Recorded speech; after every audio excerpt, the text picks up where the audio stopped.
Hello there, friends. John Campea here, senior editor of the Movie Blog, and if you don't mind, I'd like to take just a few moments of your time to discuss an issue that causes me a great deal of personal stress and quite frankly pisses me off. And here's what, look, this idea of, hey, studios, yeah, just get the studios, split the cost 3 ways, and everybody's happy. Whee! Really? When Ellen DeGeneres hosted the Oscars before, somewhere a baby angel died.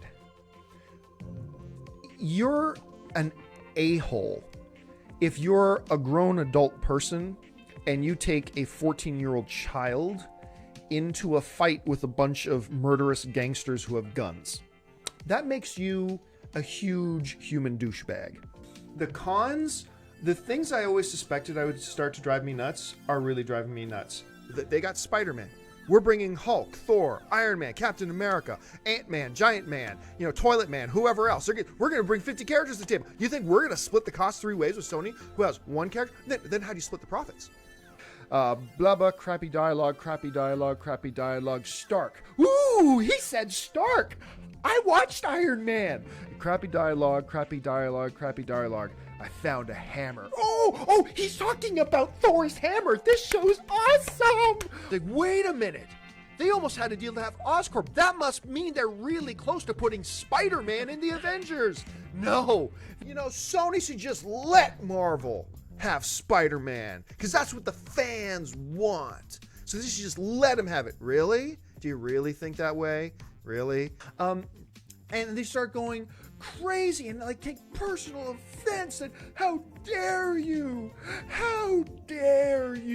say something bad about a movie I love. No, I don't want Johnny Depp as the Riddler at all, any way, shape, or form, no.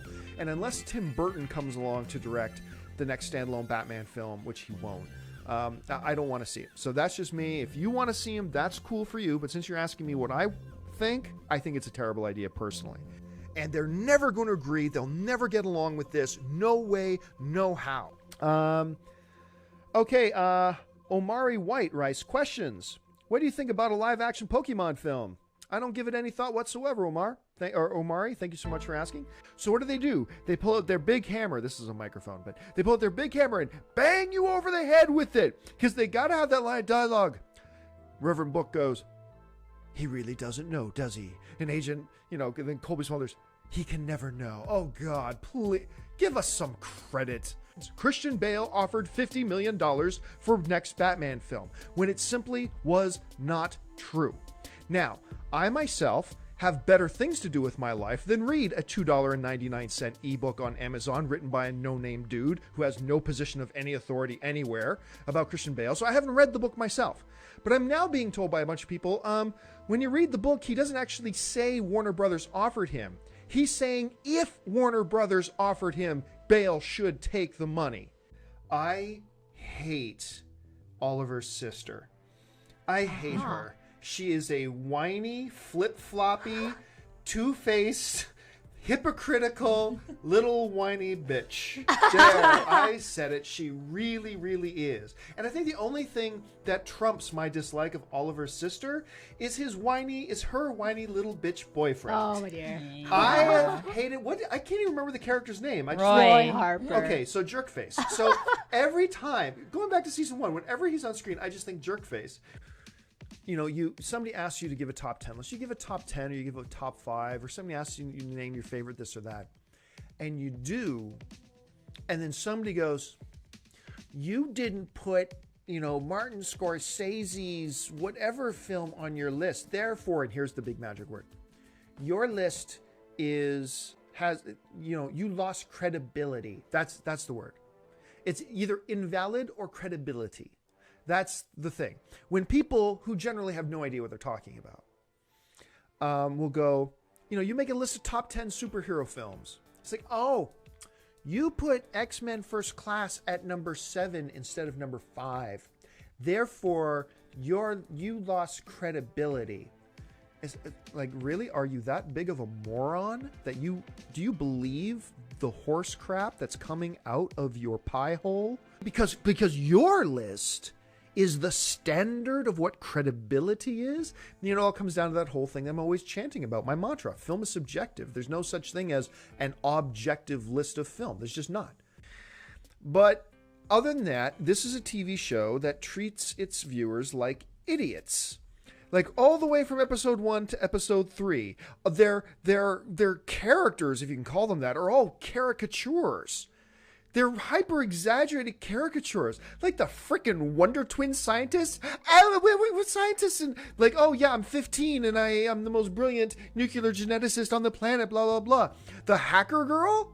Oh, I'm 20 years old and I've got perfect hair and makeup and perfect clothing, but I live in a van and I'm the most brilliant hacker in the world, blah, blah. Like, give me a break. That the agent dude, I'm the guy you call if you need to disarm a nuclear weapon.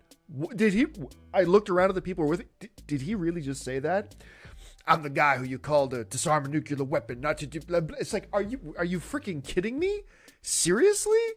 These characters are horrible. They're terrible.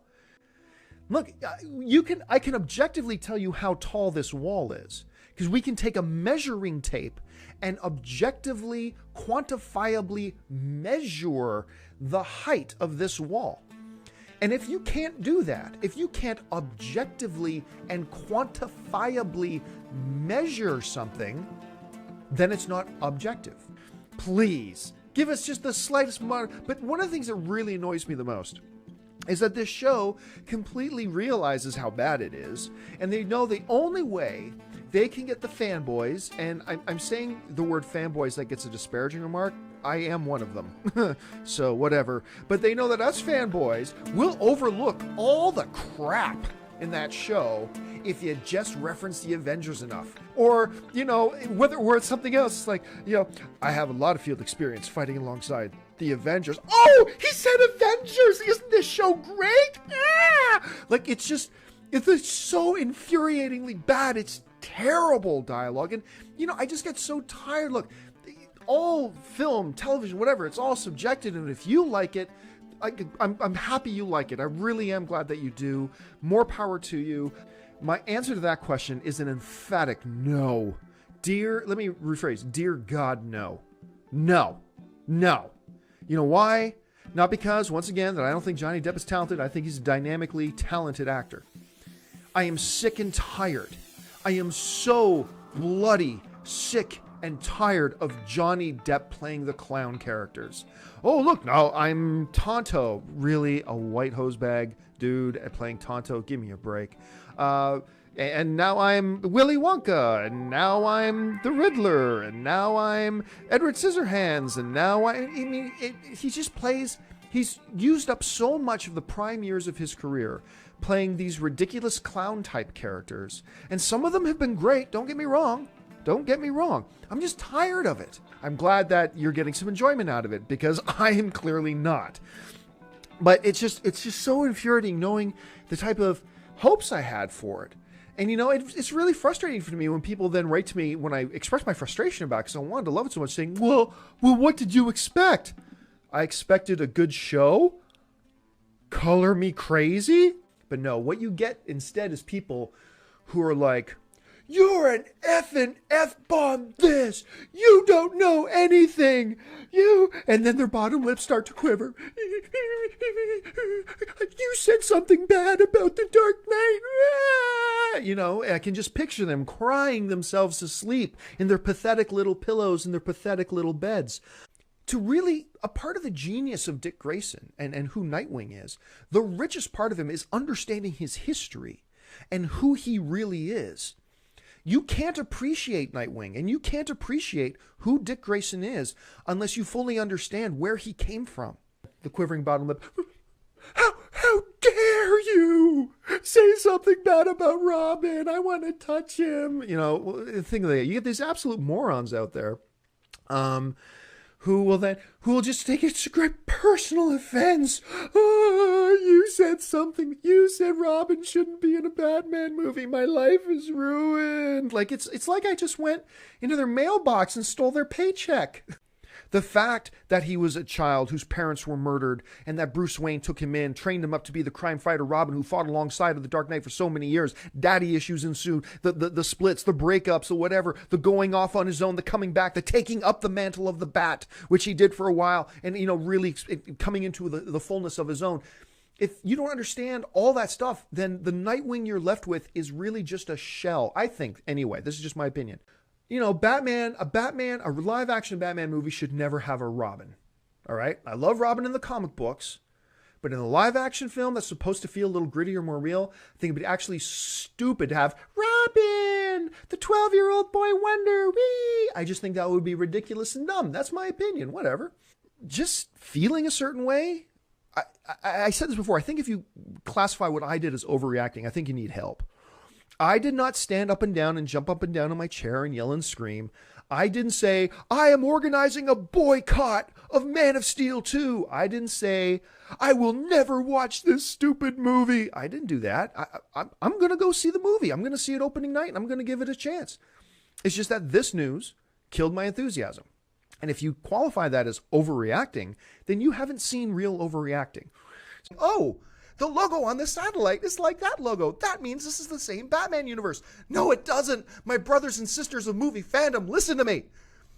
Batman's done. Christopher Nolan's Batman is done. It's finished. Christian Bale's not coming back. There is Robin, whatever. Joseph Gordon-Levitt is not going to be Batman. It's not going to be a continuation of the story. It's finished. It's done. We've said it 1,000 times. Christopher Nolan has said it 1,000 times. What more do you need? Do you need Christopher Nolan to sneak into your house in the middle of the night, creep into your bedroom, lovingly pull down the sheets, give you a nice little tray of candles and scented aromas, and say, look, listen, it's okay, but the movie's done? Is that what you need to finally believe it? It's over. All right, let's move on to the next question because I'm starting to run out of time here because I'm blabbering on so much. Isn't it odd that when I'm alone, I actually blab longer? Okay, I'm going to do my best not to go into full all-out rant mode here, okay? So here's the thing. So that thing came out, and I remember I first saw the picture, and let's bring up that picture. Here's the graphic that everybody is talking about. This image here that you see, Enter the Night, which sounds like a really bad 1970s gay porn title, but whatever, was for October 2015. So this image comes out, and I remember I see it, and I was like instantly intrigued. Like, what's this? Who is right now hearing an Aunt May movie? Take my money. Like, who? But that is where my joygasm ended. Because then I'm like, well, what's the source? There's got to be a really cool source. This came out of Warner Brothers. This came out of a guy who we know did this, blah, blah, blah. Here's what this image is. And let's bring this picture up one more time. Let's bring this up. Here's what this picture is. It is a random, unverified, anonymous picture on Imgur that somebody then shared on Reddit. Nobody knows who it came from. There is absolutely no verification to its authenticity. No evidence at all, not a shred of anything to suggest this could be real. There is nothing in the world, and I read every site that ran, well, I couldn't read every site that ran this as a story because every site did. But there was absolutely no shred of evidence to suggest this is anything other than some 14-year-old with moderate Photoshop skills who just put together a graphic and threw it online. Nothing!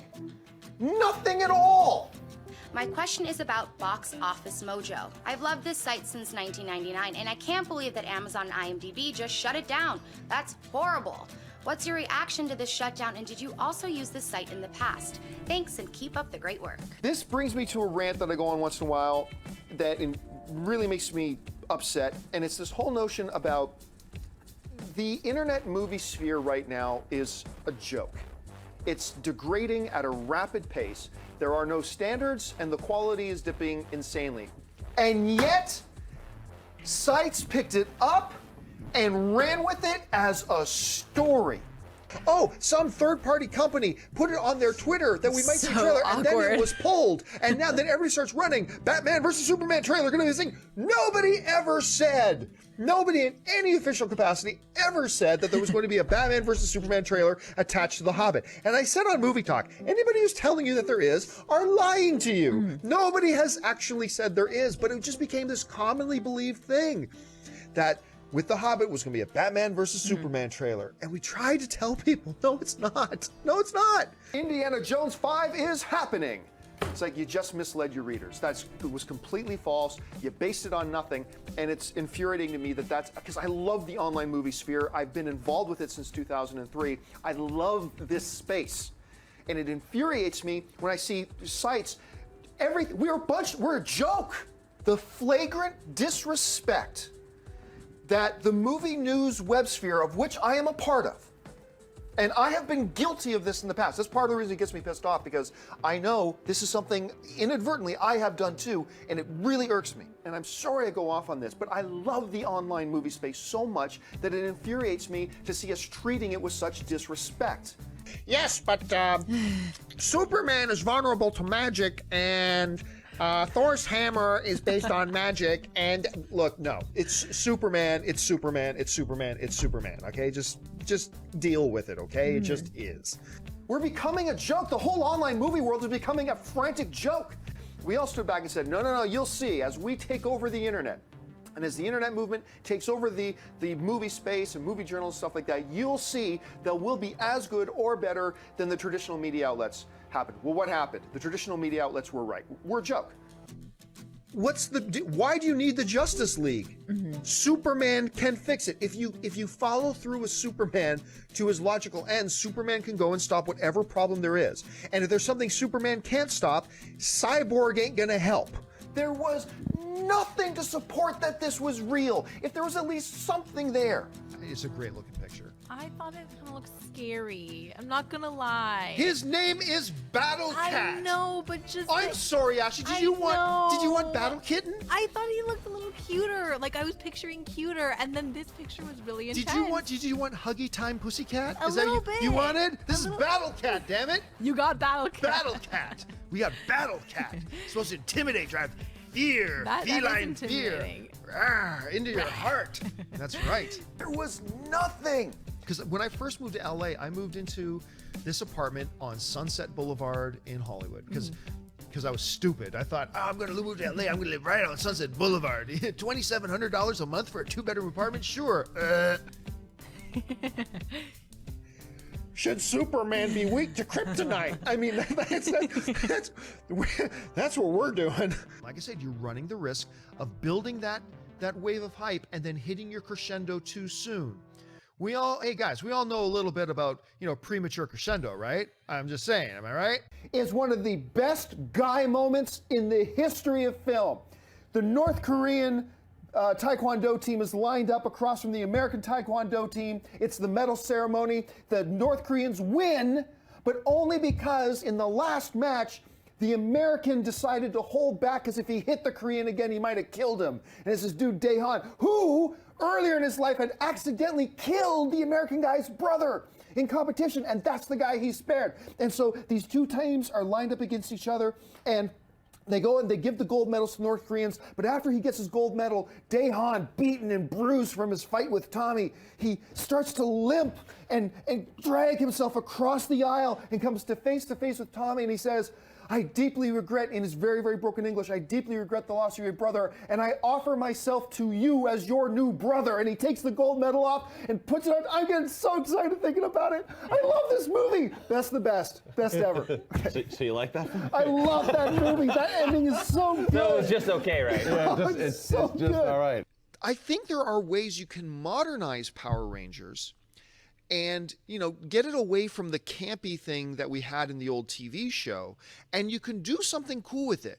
So while I don't think it's a good idea, I haven't written it off completely. Like, they're doing it. I still don't think it was that great of an idea to do it, but they're doing it.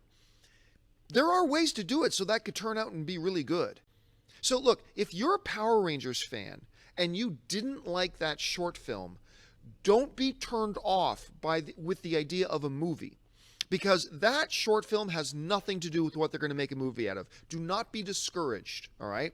I mean, I watched it, and I thought, this has nothing to do with Power Rangers. It's a generic sci-fi action fan-made short film, with a Power Rangers paint job put on it. But by that I mean they just slapped the costume on a couple of them and gave a couple of the characters the right names. Other than that, that had nothing to do with Power Rangers. This fan film, that wasn't even Power Rangers. Lion-O, the leader of the Thundercats. I know I'm going into deep geek waters with a lot of you guys right now, but Lion-O, who is Lord of the Thundercats. You have to understand, they come from a planet that is gone now, and they escaped on a ship, and it crash lands on this other world, and they went into hibernation chambers, right? But something went wrong with Lion-O. He was a 12-year-old boy. Something went wrong with him, and he aged as they traveled. They didn't realize. So they get out, and now he's this huge, muscular, heir to be Lord of the Thundercats, right? But he's a 12-year-old boy. So Lion-O, Lord of the Thundercats, they crash in the emblem jewel, the sword and the stone, if you will, for the Thundercats is the sword is the Eye of Thundera, gives Lion-O a lot of power and whatever, the kind of thing he goes. And then when he needs help, he just goes, thunder, thunder, thunder, Thundercats, ho! And holds up the sword. It puts a bat signal up for all intents and purposes up into the sky. Then all the other Thundercats know, hey, Lion-O's in trouble. Let's go help him. Anyway, it would be hard, but I've got to believe at some point somebody's going to do it. You're going to talk about any conversation with the greatest screen villains of all time. It starts and it ends with Darth Vader. We are a pack of idiots. It's just a bunch of nerdy fanboys and fangirls around the world. That is what we are, but we are more than that. And you guys prove that to me every single day when you say we collectively, as a group of fans, we can be human beings and we can do some good things because we have this community, the sons and daughters of AMC, we have this community of people that we all belong to, and collectively, if we want to do something good, we got the power to do something good. Hemsworth is terrible. I'm not going to pull any punches here. He's terrible. He's a terrible actor. He's fine in Hungry? No, he's not. He was fine in Expendables 2? No, he is not. Then some genius in Hollywood had this idea. I got an idea. Let's get a movie with Gary Oldman and Harrison Ford, and we'll make the lead Liam Hemsworth over those two. Gold idea. And he's awful. He is wood as wood gets. But here's the look, I'm not saying he can't become a great actor. I think his brother's very, very talented. I think Chris is a very, very good actor. He's not just Thor. I think he's really great. And Liam could become a great actor in the future, I have no doubt. But for right now, he's awful, and I don't want him anywhere near Independence Day. So you don't want him cast as Indiana Jones? Also not a good follow-up to Indiana Jones, no. Here's my feeling on this. I think Kickstarter is a magnificent creation to help content creators, independent content creators, who have a vision for things, who can't find a traditional way of getting their projects done, to bring it to life. And a great example of that is this little movie called The Death of Superman Lives What Happened, created by a guy sitting at the table with me, John Schnepp. And, I've had other friends who've had little creations they want, these invention ideas, and they make them, and then they come to life and all that kind of stuff. That's great. I do then and I now have a big philosophical problem, though, of multimillionaires going to Kickstarter and asking people to cover their financial risks for them. I have a problem with studios that own copyrights who are worth billions of dollars going to fans and saying, hey, we don't want to assume any financial risk in this. Can you give us the money to it? And remember, this Kickstarter is not an investment. It's not like if you contribute to the Kickstarter and the Kickstarter blows up that you're going to make money off it. No. You're just giving the money, and maybe you'll get some swag or whatever back, but you are assuming the financial risk of people there. And I think that's awesome for independent content creators like a John Schnepp or some creators and stuff like that who don't have other avenues to get these things done. But when you're millionaires, because people are only going to donate so much money. And I'm sorry, but if Death of Superman Lives is coming out at the same time on Kickstarter as the Veronica Mars movie is coming on Kickstarter, well then I want the people I know, if they're going to donate $30, I want them to donate it to the guy, John Schnepp in this case, who this movie can't get made any other way. I want the money going there. I don't want money going to multimillionaires. I remember about a year ago, shortly after the announcement came out that Disney now bought Lucasfilm, stuff like that, somebody wrote in an email and mailbag, and we addressed it. And I kind of scoffed at them at first, right? Because the question was, do you think Disney can get permission from 20th Century Fox to play the 20th Century Fox logo at the beginning anyway, just for nostalgia's sake. I'm like, that's so stupid. And I thought about it. You're right. I wanted to cry. You're right. The idea that I'm going to see a Star Wars movie without that dun dun dun dun dun. Maybe Disney can rip it off and just have the Magic Kingdom, you know, with like doing the same exact with the lights and everything. Yeah, that'd be fantastic. I'm sorry, I interrupted. I was done. I have nothing. You guys covered it. Fox, yeah. I mean, you know. I always thought those were lightsabers in the corner. I always thought when I was a kid. But the boxofficemojo.com redirects to IMDb for a day, and The Wrap runs a headline. Now, the reason a lot of people are thinking that Box Office Mojo shut down is because The Wrap, a reputable, high-standard site, runs this headline, Box Office Mojo has been observed in IMDb, and they write in their article that Box Office Mojo has been, these are their words, shut down. But they based it on nothing. And a lot of these websites running these headlines of rumors of Batman versus Superman being split into two. Others, a lot of these headlines were reports claim that blah. Rumors and reports? You made the frickin' rumors and reports! This wasn't a rumor until you started spreading this BS. We passed our initial goal in hour 3 of doing our 24-hour marathon. And then you guys, you kept giving, and you kept giving, and you kept giving. This wasn't a report until you said it was a report. This is one of those examples where the movie news sphere online created their own big typhoon of confusion for the fans. Why? Because they just wanted the hits. Look, you just want hits. Everybody online wants hits. There's nothing wrong with that. Craving success, that's great. Do what BuzzFeed does. Make fluff pieces, make top 5 lists. We all do that. You're not confusing your audience. You're not spreading misinformation. You're just putting up good stuff that gets a lot of hits, and do that. Don't intentionally mislead your readers and the whole damn community. This is what makes our whole industry a joke. Like I'm just watching Drago just kill the movie and throw the damn towel, man. Our audiences, our readers, our viewers deserve better than this crap that we've been putting out. We are not secondhand viewers. We are not secondhand fans on the internet. We deserve the same type of standards and integrity that we get from the New York, newspapers, or from CBS News, or from whatever else. Those standards apply. You don't get to treat our fans and our viewers and our readers like secondhand citizens saying, we don't need to worry about our standards. We don't need to worry about checking facts. We don't need to worry that we're actually communicating the truth. Yes, you do. So get back on the damn horse. Anyway, rant ended. Sorry, did you guys have anything else you wanted to add to that? What he said. Okay, what's next? You made the frickin' rumors and reports! Well, greetings and salutations, everybody. Welcome to the best damn movie-related show on the planet Earth, coming to you live from right here at the AMC Movie News headquarters in Burbank, California. And we would like to invite you to stop, collaborate, and listen. This is effing awesome. This trailer is perfect. It's perfect. And here's the thing. Since I was a teenager and I read The Dark Knight Returns for the very first time, right? That opened up the world of Batman to me because it introduces to a new Batman. This is not a Batman who saw his parents killed and he said, I'm going to get justice for everybody else who's wrong and protect the innocents. No, this is a man who is fueled by rage, pure, unadulterated rage. He is a living demon, a manifested nightmare for anybody who would prey on the weak. But this statement from him is totally BS. Why is it totally BS? Because they already know if this is going to be rated R or not.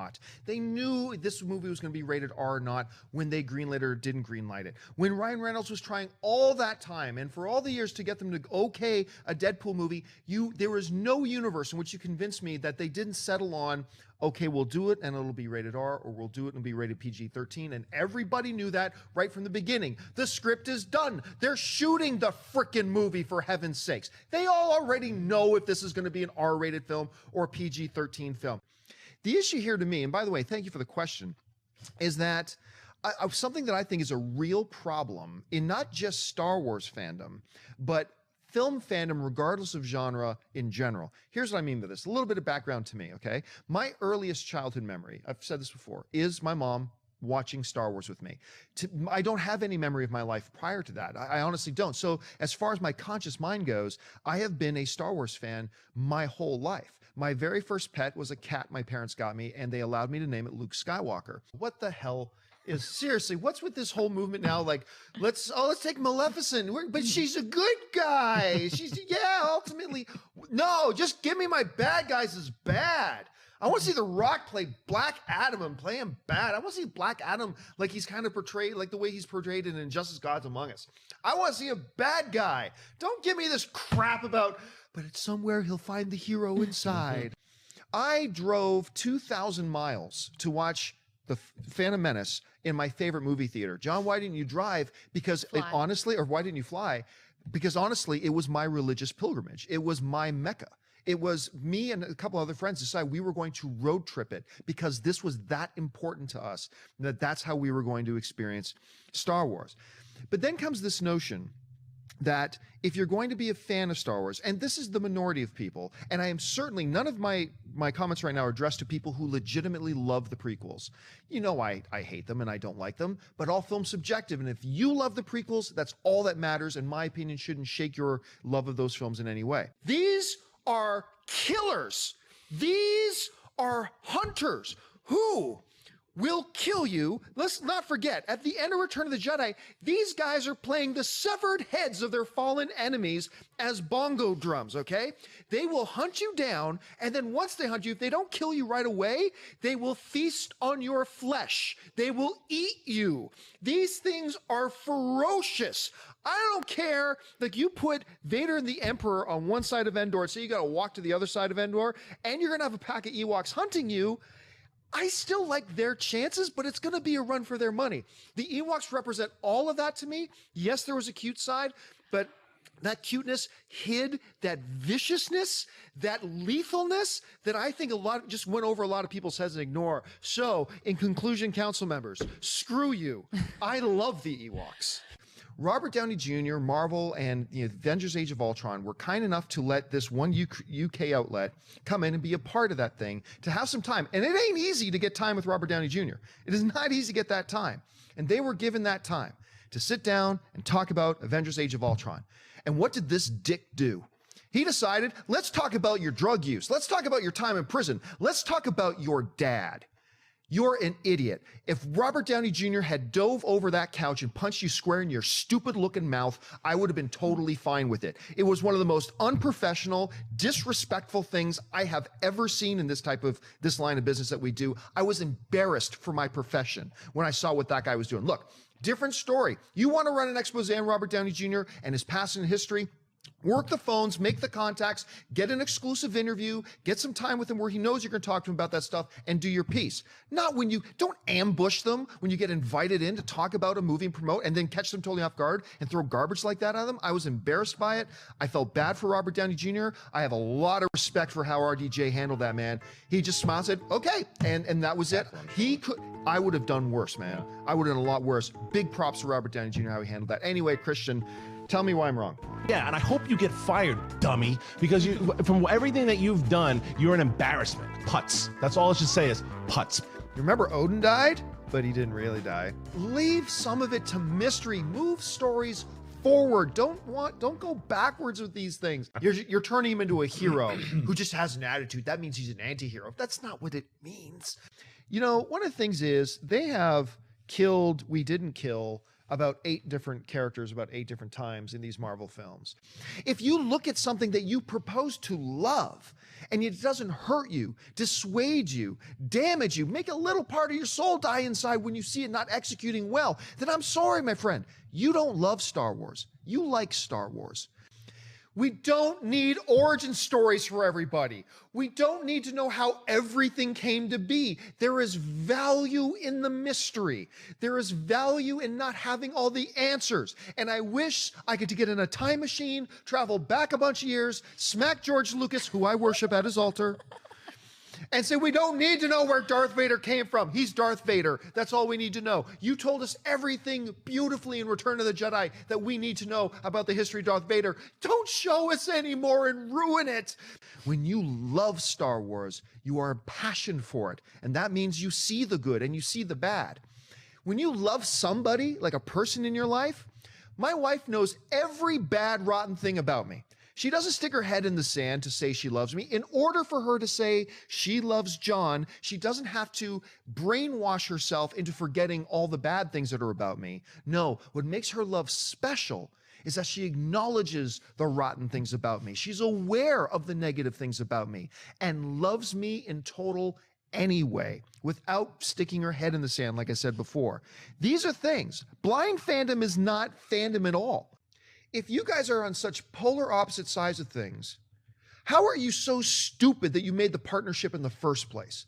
Like, seriously, do you not do any vetting? Did you guys not sit down and have coffee at least once, like some rep at Warner Brothers and her, and get some kind of idea about where you want to go with this film? See, to me, that's not love. That's denial. Love is not sticking your head in the sand. Love is not disillusioning yourself. Love is not denial. You see, when you love something, you want the best for it. You want the best out of it. Maybe an unhealthy amount of yourself becomes focused around that thing. It might be the single most influential film ever made. You talk to 100 directors, 98 of them will tell you they either thematically or visually or plot-wise they have taken from The Godfather. It is that legendary for a reason. It is amazing. And then you get to watch The Godfather 2, which a lot of people think is even better. I'm a Toronto Maple Leafs fan. Have been my whole life, always will be. I bleed blue and white. But they suck. They've sucked for a long time. But just because they suck doesn't mean I deny my love for them and how much I love them. Because guess what? Any weak-minded fool can just say, everything about this thing is awesome and therefore I love it. It takes a true fan with true love to say, yeah, that's bad and that's bad and that's bad, and then look you in the eye and say, but I love it anyway. Are you guys so far apart and so clueless and so out of your minds that you just know what you do is like, her? Sure, yeah, come on board, and then find out if you're on the same page? How do you treat a property like Wonder Woman and not know if creatively you and this director are on the same page or not? Look. Directors depart films sometimes. It happens once in a while over creative differences. We get it. But this was just November. And from what we're hearing, like, they agreed on nothing or whatever. So what were you doing during the hiring process in the first place? I love Star Wars with every ounce of my frickin' being. And as long as I do, I will call out the bad things that I don't like, and I'm going to love it anyway. Star Wars Celebration. You saw some pictures of fans that are really happy and cheering for a great trailer. You know who are the guys that had the tears in their eyes? The ones who know how bad the prequels sucked. Because the movies mean that much more to us. And to sit back and watch the trailer for The Force Awakens come out in all of its frickin' glory. Those of us who love Star Wars passionately and deeply are coming off of the pain and the heartbreak and the soul crushing of the prequels. When we see that trailer, it means so much to us who can appreciate where it's now come from and recovered from, that it brings literal tears to our eyes, joy to our hearts, and a song into our souls, ladies and gentlemen. Those are the people who appreciate the new Star Wars the most. I love Star Wars as well, not as much as you do. Remember Loki died twice? But he didn't really die. Remember Thor died dead on the street, but he didn't really die. Remember Samuel L. Jackson, Nick Fury died, but he didn't really die. He was still alive. Like, they've done this over and over and over again to the point where even if Joss Whedon kills off Rhodey, let's say we see Ultron like skewer him like barbecue chicken, right? I am still going to be sitting there expecting to see him at the end going, after the big celebration, they're going to wheel out a hospital cart. I knew you guys could do it. It's like, Rhodey, you're alive. But if you love something and you watch those prequels and you understand that they're terrible and they're bad, like you seem to suggest in your question, then I have to question your love for them if it doesn't make a little part of you die inside when you see the object of your love doing something so poorly. Yeah, they killed Coulson, but not really. Coulson's still. Everybody they kill, they didn't really kill so far. I can't think of one. The only person I can think of in all of the Marvel movies who's dead, not mostly dead. Who's dead, not mostly dead. Good Princess Bride reference there. The only I can think of is Thor's mother. Look, if you love Star Wars and you love The Phantom Menace and you love Rebels and you love The Clone Wars and you love all the things, that is great if it comes from that legitimate point of view. but don't stick your head in the sand.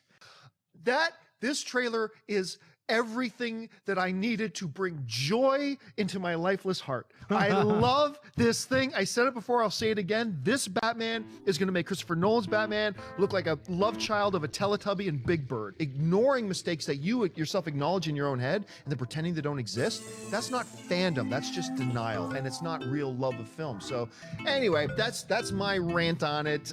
Let's move on to the next question. May the force be with you all. Joining us as always is John Campea. Well, greetings and salutations, everybody. Welcome to the best damn movie-related show on the planet Earth, coming to you from right here at the Collider Video Studios here in Burbank, California. And breaking news for Star Wars, they've just discovered the hiding location where Luke Skywalker's been hanging out. It's in any movie theater playing Gem and the Holograms, where he can be absolutely alone. I can feel your anger. What do you got? Well, I mean, okay, but seriously, though, I mean, in the words of the great Mahatma Gandhi, bullshit! A lot of us have been assuming up until this point that at some point Luke has gone into exile. I'm starting to think Luke was sent into exile. Yeah, it's a bad poster. It's a bad poster. How dare you, sir? Here's the thing, though. Look, because some people are like, "Yeah, but you're just a Star Wars fan, so you'll say anything Star Wars is good." No, I do not. No, he does not. No, I try to keep my head on straight. You could have a shoe that is nothing but a cardboard bottom with 2 rubber bands to hook over your foot.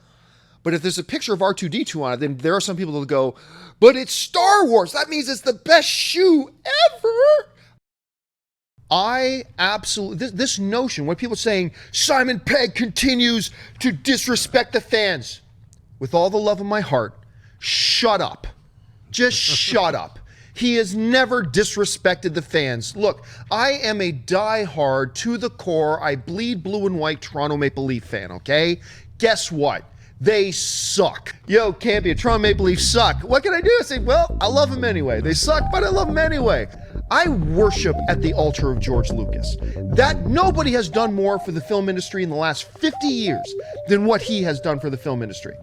My favorite hockey player in the world, your favorite baseball player, or your favorite basketball player, whatever, can be your favorite in the world. And if they go out and suck one game, and you say they sucked that game, that is not disrespecting them. That's you looking at the art or the sport or whatever and saying, hey, that outing was not so good. But, for those of you who don't know the story, Lawson claims they asked him to come back, and he basically stuck his stuck-up nose up in there and said, no, I'm too good for this now. And I'm using a little bit of hyperbole, but that is basically the gist. He was not just saying, I'm just a little busy. No, he was actually pretty dismissive of it. Star Wars. Yeah, it was pretty much that. You lazy piece of shit. Nobody would care who the hell you were if it wasn't for Star Wars. Kids, turn it on so mute. Anyway, it just pisses me off a little bit. I worship at the altar of George Lucas. But that doesn't mean I put a bag over my head, stick my head in the sand, and just go, anything he does is beautiful. No. I look at the prequels. You may look at them and like them. I look at them and I think they're horrible. This notion of this whiny band of crybabies who are going out and trying to get Simon Pegg. Now, granted, look, let me call space spade here. I don't like the prequels. Simon Pegg doesn't like the prequels, so it'll look on the surface like we're on the same thing. But I don't care if Simon Pegg was going out and trash talking Man of Steel. I'd be saying the same thing. Get over it. He adores this franchise, and his love for it is part of the reason he's so angry at the prequels. I'm going to finish what you started. What? Right. What was it that Vader started that he was unable to complete? I don't want him as a good guy. Not because I'm typecasting him, not because I'm trying to put him into a corner or peg him into a little hole. Not at all. He's just so good as a creepy bad guy. And the guy, whatever. So ridiculous. Dr. Mindbender. Yes.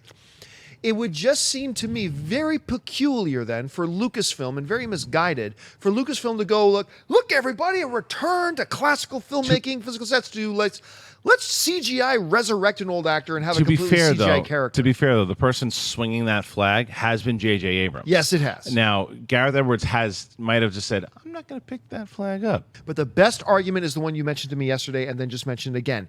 You're recasting Harrison Ford. If you're recasting Harrison Ford, if there's anybody in the Star Wars universe that's going to be considered untouchable as far as recasting, it's Harrison Ford. You're recasting Harrison Ford. Recast Tarkin.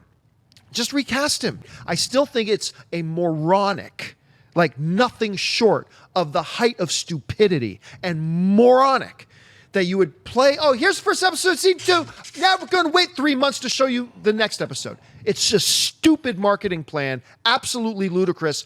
Get your heads on straight and don't do this stupid shit next year. Wait, I got to disagree. I got to disagree with you because I think that it's a matter of, well, this is a formula that worked for us during season 1. They did the same thing for season 1, and it worked. No, it did not work for me. It did not work for me. But you watched the season, and overall, I'm telling you, most people, even though they gave them that taste, and like, I'll go back and watch it again once this thing is on, and because it wasn't that, it's a bit of a longer break this time, which I'm not thrilled with. Mark, how do you feel about it? You were just saying no more than 5 minutes ago. Oh, man, it's okay to take a couple week break, but break after the first episode, 3 months. I know. I won't blame them if they don't show us any Luke. I won't blame them. I'll understand. We're talking about not doubling, not tripling, not quadrupling.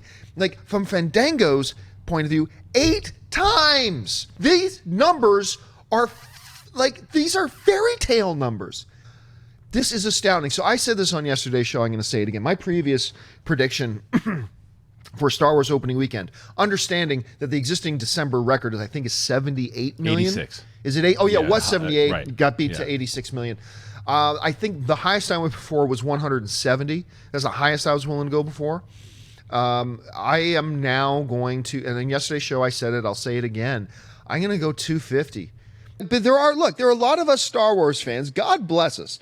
There are a lot of Star Wars fans who go, this looks like kind of a crappy beat down half-drank bottle of water, put a Star Wars label on it. This is the greatest bottle of water in the history of bottled water. Are you talking to me, sir? Are you talking to me, sir? No, because I know you're not that guy. I'm not. But honestly, seriously, you take the Star Wars label off this thing, you put any other post together for any other movie with get this right. Aside from the big line of stormtroopers, not counting the big line of stormtroopers on the bottom, there are 14 characters in this poster. And all of them tell a story, though. No, they don't tell a story. They're all standing there. But they all... They're not telling any more of a story than any movie poster of those X-Wings are standing there. No, they're in battle. The Millennium Falcon is flying. Boyega's got a lightsaber. I think with people's reaction to this poster, I think there's a little bit of it's Star Wars, therefore it's awesome. I don't disagree with you that that's part of it. I'm sorry. I want to love everything Star Wars. Yeah. I do. The trailer's awesome. The movie's going to be great. But I got to call it like I see it. I can't. I look at this poster and I think if it were any other movie franchise, I would not let this poster pass. Yeah. So last night, I had not yet seen this footage, right? And last night I get home and I see a avalanche of tweets from people saying, John, have you seen this bitch? And like all this stuff about how angry, like people were, the tweets I was reading and the posts I was reading on Facebook and everywhere from the Star Wars fan community was like, this horrible thing had just happened. Like this huge attack on the Star Wars fan community. And my blood started rising. Right. In typical John Campea fashion, before I even saw the video, my blood started rising. Right. I was telling Christian this morning. I kid you not, this is the God's honest truth, and this is embarrassing. Before I even found the link to click over to watch that video, I was already planning my address on Movie Talk the next morning. I was even thinking about getting a hold of Dennis. Hey, Dennis, crack out the teleprompter because I'm going to write this thing out articulately. I'm going to slam these sons of for coming after the Star Wars fans because I'll tell you what, everybody knows I'm a big sports fan. And so when I'm driving in my car, I listen to sports radio. I don't usually listen to music. I listen to sports talk radio. And there was a popular sports guy a couple of years ago who went on this rant who was attacking Star Wars fans. Went on and on about how they're just a bunch of grown babies and all this kind of stuff. And you know what? I never listened to that guy again because he truly overtly attacked Star Wars fans. So now my blood's getting up. I'm hearing about this Fox thing. I'm ready to, tomorrow I'm going to tear this woman apart. I'm going to tear this Fox thing apart. So I find the link and I start watching it. Okay? And it gets about 2 minutes in. I'm like, oh, all right. And then gets to the end of the video. I'm like, I must have the wrong video because there was absolutely nothing even resembling offensive in the video, to the point that I actually thought I've got to have the wrong one. I started looking through all the tweets again to see if there was another video clip that everybody's actually really angry about, and behold, there was none. They were people who didn't like and don't get and don't understand Star Wars. And guess what? They spoke as people who didn't like, didn't get, and don't understand Star Wars. I found the tone of the conversation. Look, were they acting kind of douchey? Sure, yes, they were acting kind of douchey. But you don't think it was offensive? It was No. Excuse me, no. It wasn't offensive. It was arrogant. And my thing was, it's not. So what? But because the thing is that So what? You don't bring in one guy. You don't bring in one guy who's just sitting. And then what they do is the two of them sat together and they just pinpoint and they asked him a question and then they jumped on him. And this is different from how Fox does what? It's not. But It's that doesn't make it right. Here's the point.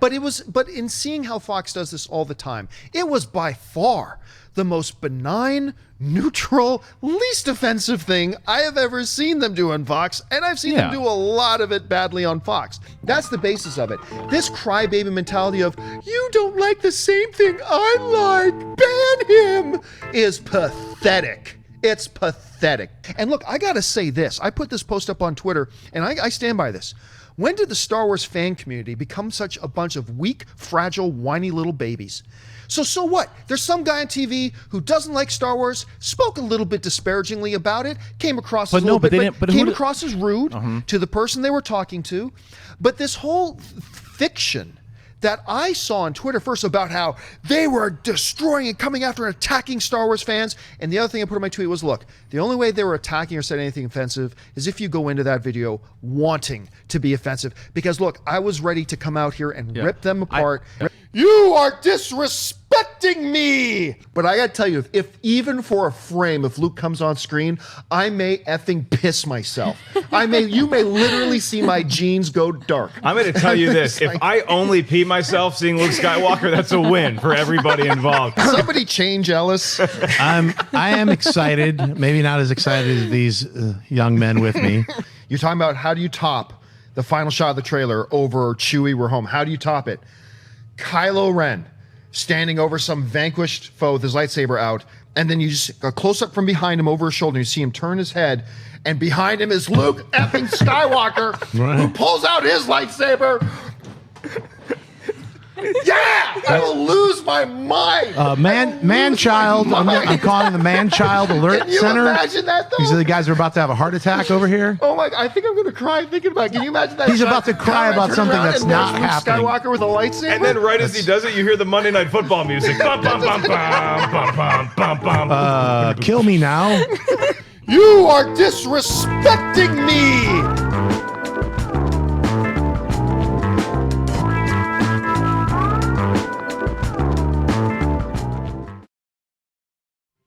I try so hard every day to be positive and enthusiastic about the DC Cinematic Universe. But here's the bottom line. This scares the bejesus out of me, all right? So you've got Ben Affleck saying, hey, look, there's no script yet. The script's not there. And if the script doesn't get there, I don't want to do it. He's writing the script. He's writing the script. It's yet another violinist going up to the deck of the Titanic to play as it sinks. It's like I almost feel like at this point when we mention DC, we should follow with da da da da da da. Look, there could be 5 other options here that are much more innocent. It could be that maybe Affleck's just frustrated with himself. Maybe he's just mad at himself because he's a bit of a perfectionist that he can't get his script to where he wants to be, and maybe his comments are really more directed at him than they are directed at anybody else. I'm just saying on the surface, if it's Warner Brothers interfering with Affleck and Johns, not good news. If it's Affleck and Johns not being able to get on the same page together, not good news. I'm telling you right now, I think there is a very real possibility that this doesn't happen. And when I said, uh-oh, this is bad, hit the panic button, those same people who insisted he was going to direct it would say, no, this is going to be fine. He's still in total control. He's writing the script. It's going to be awesome. It's going to be credible. You just don't know what you're talking about. I said, no, that ain't the case. And now we find out, through our friends over at Forbes, who did a great job of reporting on this, that script Ben Affleck had written, gone. Oh, it's okay, though. Chris Terry did a rewrite. gone. They are back to square one. Him and Johns are supposed to be doing the script together. So what's Ben Affleck coming out in the press and saying, the script's not where I want it to be right now? Well, you're the script writer. Two things come to my mind. Either number one, because like you were pointing out, Christian, it wasn't long ago that Ben was saying, I'm really happy with the way the script's coming along. We're not there yet, but it's really happy with the way it's coming along. To, I don't know, maybe I don't do this thing. What happened? I have two possibilities in my head. Again, remember, this is all speculation. Warner Brothers is interfering with him. Now, normally, I'm the guy who goes, it's the studio's movie. If the studio wants to interfere, it's their right to interfere. It's their money. But you just spent so much time telling us, look, everybody, we're making Ben Affleck executive producer. Everybody feel calm again because we're making Affleck, we're elevating Affleck to be this big North Star guiding light for the DC Cinematic Universe. He's going to write it. He's going to direct it, blah, blah, blah. You can't do that and then interfere with him. Number one, exactly what you're saying, Christian. Warner Brothers is sticking their nose in. This sounds to me like Ben Affleck is making progress. Him and Johns are making progress on this script. He likes where it's going. And now Warner Brothers is coming in and poo-pooing on his ideas. And they're interfering with Ben Affleck, which is fine normally. But you just said Ben Affleck's your exec producer of all this stuff. You just said Johns is your high guru of all your films. Well, if these are your top people, then you let your top people do their thing. I try so hard every day to look on the bright side. This is stupid. This is stupid. And once again, Warner Brothers, as far as their DC property, Warner Brothers is such a good studio. When you really look at their body, they're so good. Why they cannot get their act together with the DC Cinematic Universe is frustrating the hell out of me. Once again, we're seeing it goes, what's the plan for the DC Universe? Depends, ask me in the morning. And then the next day comes, now what's the plan for the DC? Who knows?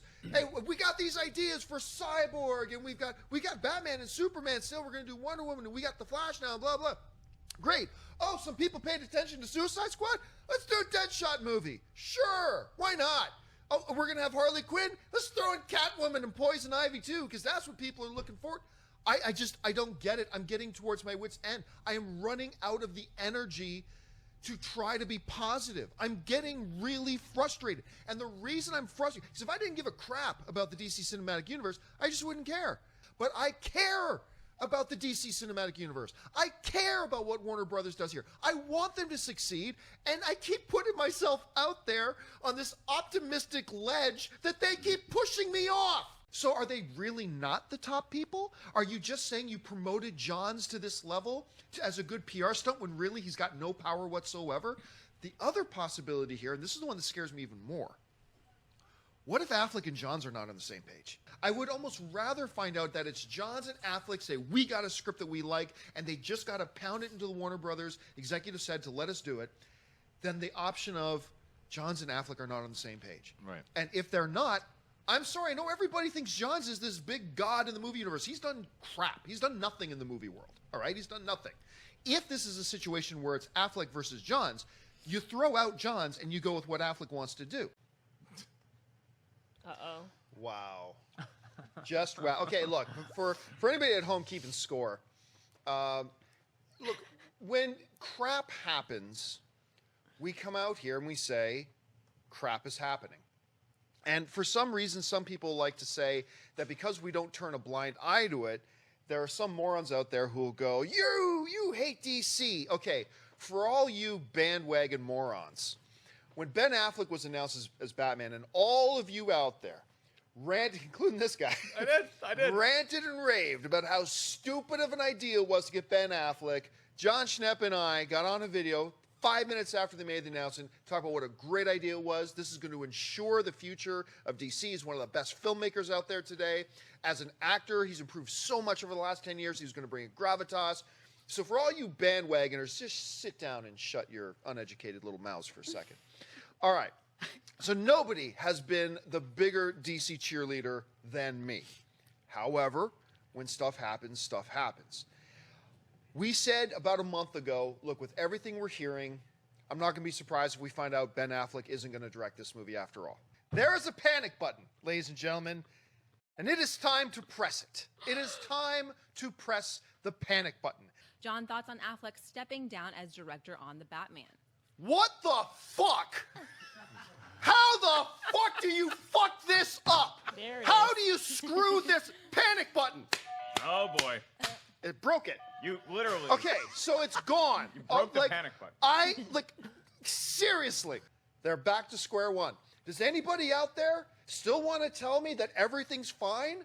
Does anybody out there want to sit out there and now pretend that, no, nothing's wrong. DC has us all under control. Everything's fine. Is there anybody left out there still pretending this? There is something systematically wrong in whatever division it is over at Warner Brothers, which is a magnificent studio. But there is something systematically wrong with this entire DC operation when you got things like this happening all the time. This isn't an insulated incident. This is not like it's a one-time thing. Okay, yeah, one guy left, this has happened, that's gone wrong. No, this is a massive collection of things that keeps mounting up. But this is daily life now from Warner Brothers and DC. Everything is about, we're doing this. Oh, no, turns out that was a sack of shit. Now we're going to do this. Nope, we didn't like that. And we got this director. No, now we got rid of him. Now we got this director. Oh, he left because he didn't like us. And now we got this director. Now he's gone. We got this script. Oh, now this guy did a rewrite. Oh, now we're throwing that script out. And this is turning into the Ringling Brothers' big comeback because it's a circus. This is a ship that is completely rudderless right now. They have no idea what they're doing. They are just floating in the middle of an ocean of complete uncertainty. They're doing one thing, they're doing another. We're not just talking about moving a release date a couple of months. We're talking about Ben Affleck, the Savior, is going to direct it. Now he's not directing. And now the scripts are gone. They had all these plans, all these things down, the Deathstroke stuff, everything gone. And it's really getting frustrating. Get your shit together, Warner Brothers. Get it together. Get a clue. This is idiocracy. This is a bad move. You know, when they first said Harley Quinn, I tried to be positive about it. I tried to go, yeah, okay, sure. I liked her a lot. I liked her a lot in Suicide Squad. You want to completely change up the plan now and just be, again, reactionary. And now they're making a Gotham Sirens? I give up. I give up. Good. Let the hate flow. Use your aggressive feelings, boy. I like your the anger. Let it flow through you. It's flowing. What do you think? I think you're evil. Whenever Marvel fanboys would come at me and try to bash on the DC Cinematic Universe, the one ace we had up our sleeve as fans of the DC comic and movie universe is, yeah, but Affleck's directing Batman, dude. Just hold on. Affleck's directing Batman, and that is going to clear everything. That's gone. Now they're trying to pretend, no, everything's fine. Everything's fine. I know we just lost 3 directors on that one movie and 3 writers from the other one, and now we just lost Affleck, and everything's fine. You know what DC films are right now? They're Jeff Goldblum in The Fly. They're the fucking Grundle fly. My eyelid fell off. No problem. Oh, my finger fell off. No, that's fine. My dick fell off. I'll just put it in a jar. Everything's fine, everybody. DC films right now are the Grundle fly of comic book movies right now. Everything is falling apart, and it seems like every single week we have this director left, this screenwriter left. It's a page 1 rewrite on The Flash. Now Ben Affleck's gone, and I'm sorry, but where there is mountains of smoke, there is fire. Everything about the DCEU has been building up to Justice League. Justice League was ultimately going to be the referendum on whether or not the first bunch of DCEU films had been successful or not. Did they find a place into the hearts of the audience? Did they get the audience on board with their vision? Was the audience for this DCEU? We were going to find out with Justice League. And what was the result of that referendum? What was the result of that? We're put it to the audience. Have you been on board? We're going to find out with Justice League. Movie didn't even make $100 million opening weekend. Forget $1 billion club. I don't even know that this movie's going to hit $650 million. This movie's going to end up making less than Doctor Strange. That was the result of the referendum. You have lost the audience. You lost them. How do you know? Look at Justice League. That's the result. Justice League is the result of your DCEU up to this point. That's what the audience thinks of your DCEU. Justice League was the referendum. I liked it. I saw the damn fucking movie 6 times. But guess what? Just because I like it doesn't mean I put on a blindfold and pretend like everything else doesn't exist. We've got to acknowledge it. We as fans have to acknowledge it. It failed. And here's the part that really upsets me the most, okay?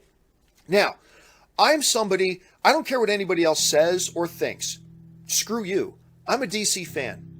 I've been a fan. I'm one of the only film guys out there who's given positive reviews to all the DC films. I stand by it, but at the same time, I don't stick my head in the sand and go, I don't see any problems. I don't ignore the problems. I acknowledge the problems. I talk about the problems. To me, Warner Brothers with DC now is turning into a dumpster fire. They are so directionless. They are so leaderlessness. They are so lost. And I don't think they have any idea what they're doing at this point. I think right now they're 3 blind men with blindfolds and earplugs in, just wandering around in a dark room going, what are we doing? Let's do this. Let's do this. Let's do this. It's just ridiculous. And nowhere in there is mentioned the most popular comic book character in the world, Superman. He's still not going to do Man of Steel 2, apparently. Walk into a room of diehard DC fans. Not even like the brain-dead zombie corporate slave D. I mean, just good, honest, heartfelt DC fans. Imagine walking into a room filled with heartfelt, honest, really good, just solid DC fans 2 years ago and saying, hey guys, when Justice League comes out, it's not even going to break 700 million. You would have been tarred, feathered, laughed out of the room. You would have been blah, blah, and I would have been tarring and feathering and laughing at you too. But because it was so divisive amongst the fans, you've had 3 out of the 4 movies so far that the critics have disliked and audiences have been split on. Because of all that, we're in a situation now where we're like, can Justice League break even? That's a disaster. The fact that we even have to ask that question is a disaster. If somebody in the position of a Kevin Tsujihara or other executives of Warner Brothers purposefully undermined their own cinematic universe, if they purposefully sabotaged their own movie franchise for their own personal benefit in corporate terms, that's treason. I don't know if there are criminal things to be done here, but they instantly gotta go. Warner Brothers needs to clean house. Who cares that we have some of the greatest comic book characters of all time, and who cares that maybe if we gave them another shot, gave them a reboot, we could get this thing going in the right direction? Who cares if we have a bigger chance of success at rebooting than just keep going? Just keep going. All of our tires are flat and the engine is pouring smoke out of the car. Doesn't matter. Just keep going. Just keep going. Can we at least move forward with Superman? Nah, do Justice League Dark with characters that none of the audience have heard of. Should we do? Nah, just keep going. No Justice League 2. Also, did you notice that there's no Justice League 2 mentioned? To me, this is the height of incompetence. That Warner Brothers is just putting out, going, nah, everything's fine, nothing's wrong, let's just keep going. But the result of your DCEU just ended up with a tragic Justice League. Clearly the audience has abandoned you. You have the best comic book characters. You have some great directors under contract. Why don't you just reboot and get this thing going in the right direction? Nah. Because this is the type of a disaster that you can't just ignore it. What they cannot do is just go, okay, didn't work, whatever. Just keep going ahead. Just stick to the plan. Just keep moving ahead. No, you can't. They're not going to reboot. They want to continue down this path of failure. Nah, let's just keep going. But you're walking into a forest that's on fire. Maybe if you take that road, you end up in the Golden City where Las Vegas is. Nah, let's just keep walking that way. I'm sure something good will happen. This is not just a simple case of somebody just being a little bit greedy. This is sabotaging your own company. This is sabotaging your own fans for the sake of you making a couple extra bucks. But to say, I'm going to screw over my own company that I have a fiscal responsibility to, I'm going to screw them all over, that's criminal. There's a difference between just normal greed that we all have, and yeah, we'll do what we can do to get the extra buck. That's human nature. We do that. But that's a big difference. There's a huge leap going from that to sabotaging your own company that you have a responsibility to and a fandom that you have a responsibility to. That's a horse of a totally different color. Even these zombie corporate slaves, whatever, these DC hardcore fanboys who give me a hard time, guess what? They love your stuff. They have supported your stuff. And maybe I don't like the way corporate zombie slaves go about expressing their love for that kind of stuff, and I think they're actually kind of toxic in many ways. But the fact of the matter is, you've got a whole core of people out there who have supported you, endorsed you, fought for you, and behind the scenes, your upper leadership is undermining their product just so they can line their own bucks while screwing over these other guys, these fans who have been sitting there and supporting you, fighting for you, arguing for you, and you're screwing them? It's fucking nonsense. But we're all fans. And when you screw one group of fans, you're screwing all the fans. And you're screwing all of us. Again. Because it's Justice League. We should be, look, I know I say this all the time, but we should be having conversations about, is it going to hit 2 billion? That should be the conversation surrounding Justice League. When a Justice League movie comes out, the conversation should be, will it be the 4th member of the $2 billion club? That should be the conversation. Not, oh my God, will it even hit 700 million? That should not be the conversation when you're talking about Justice League with Superman and Batman and Aquaman and Wonder Woman and Cyborg, and you got open doors for Green Lantern to come in, or Martian, whoever else you want in there. That should have been the conversation. $2 billion. That should have been the question on everybody's mind. Will it hit 2 billion? Will it hit 2 billion? Will it break the opening weekend box office record? Those are the questions that a Justice League movie should have had. Because they lost. Look, you can deny that they've lost the audience all you want. Just go back and look at the Justice League numbers. Because that was the referendum on what the audience thinks of the DCU so far. That's it. Now, you may like the films. You know I like the films. But we cannot, as fans, just bury our heads in the sand and pretend everything's okay. Because it's not. The audience has abandoned this freaking cinematic universe. They voted on it by not going to see Justice League because they had given up on the DCEU. The answer is not, let's just keep walking in the direction we're going and maybe we'll fall into a pot of gold. That's not the answer. And the reason I get upset, it's first world problems. The reason I get upset about this is because I fucking love the DC universe. I want them to make good movies that everybody loves. I want to be able to go and have conversations with my friends where my friends talk about the MCU. The way my friends talk about the MCU, they love it. It's wonderful and fantastic, and they're excited and they love it. I want them to have that same love for the DC movies, but they can't because Kevin Tsujihara doesn't give a shit about whether he's making a good, successful cinematic universe or not, wants his big bonus checks, and doesn't want to reboot because that would make it look like we're admitting we did something wrong. Let's just keep going ahead. Fuck that! DC fans deserve a thriving, successful cinematic universe that the general public love just as much as they love the MCU. There is no reason in the world why we shouldn't have that. And I wouldn't give two shits if I didn't care. I care. I love the DC cinematic universe. Give the DC fans the cinematic universe that they deserve. Not all this division, not all this divisive films that half the audience can't even decide if they want to come back and watch this stuff. They deserve better than that. Anyway, sorry, I'm ranting. Movies, man. It's just the movies.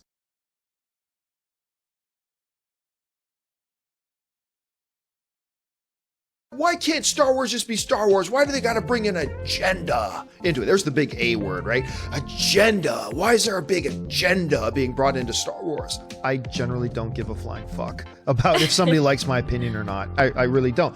But there's a strategic reason for that too. It's because, look, I get people who remind me of something I said about a movie 5 years ago, right? So, how do they say it? What's that? There are white people, there are black people, there are people with blue eyes, people with brown eyes, people with blonde hair, people with red hair, tall people, short people, skinny people, fat people, some of us a little bit in between.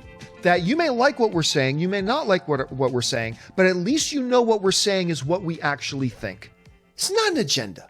It's just an acknowledgement of the reality around us. John, any surprises about the PG-13 rating for Batman v Superman? No surprises here for a PG-13 rating. I think what is surprising is the reaction I saw online from some people who were shocked. Why doesn't it get an R rating? Really?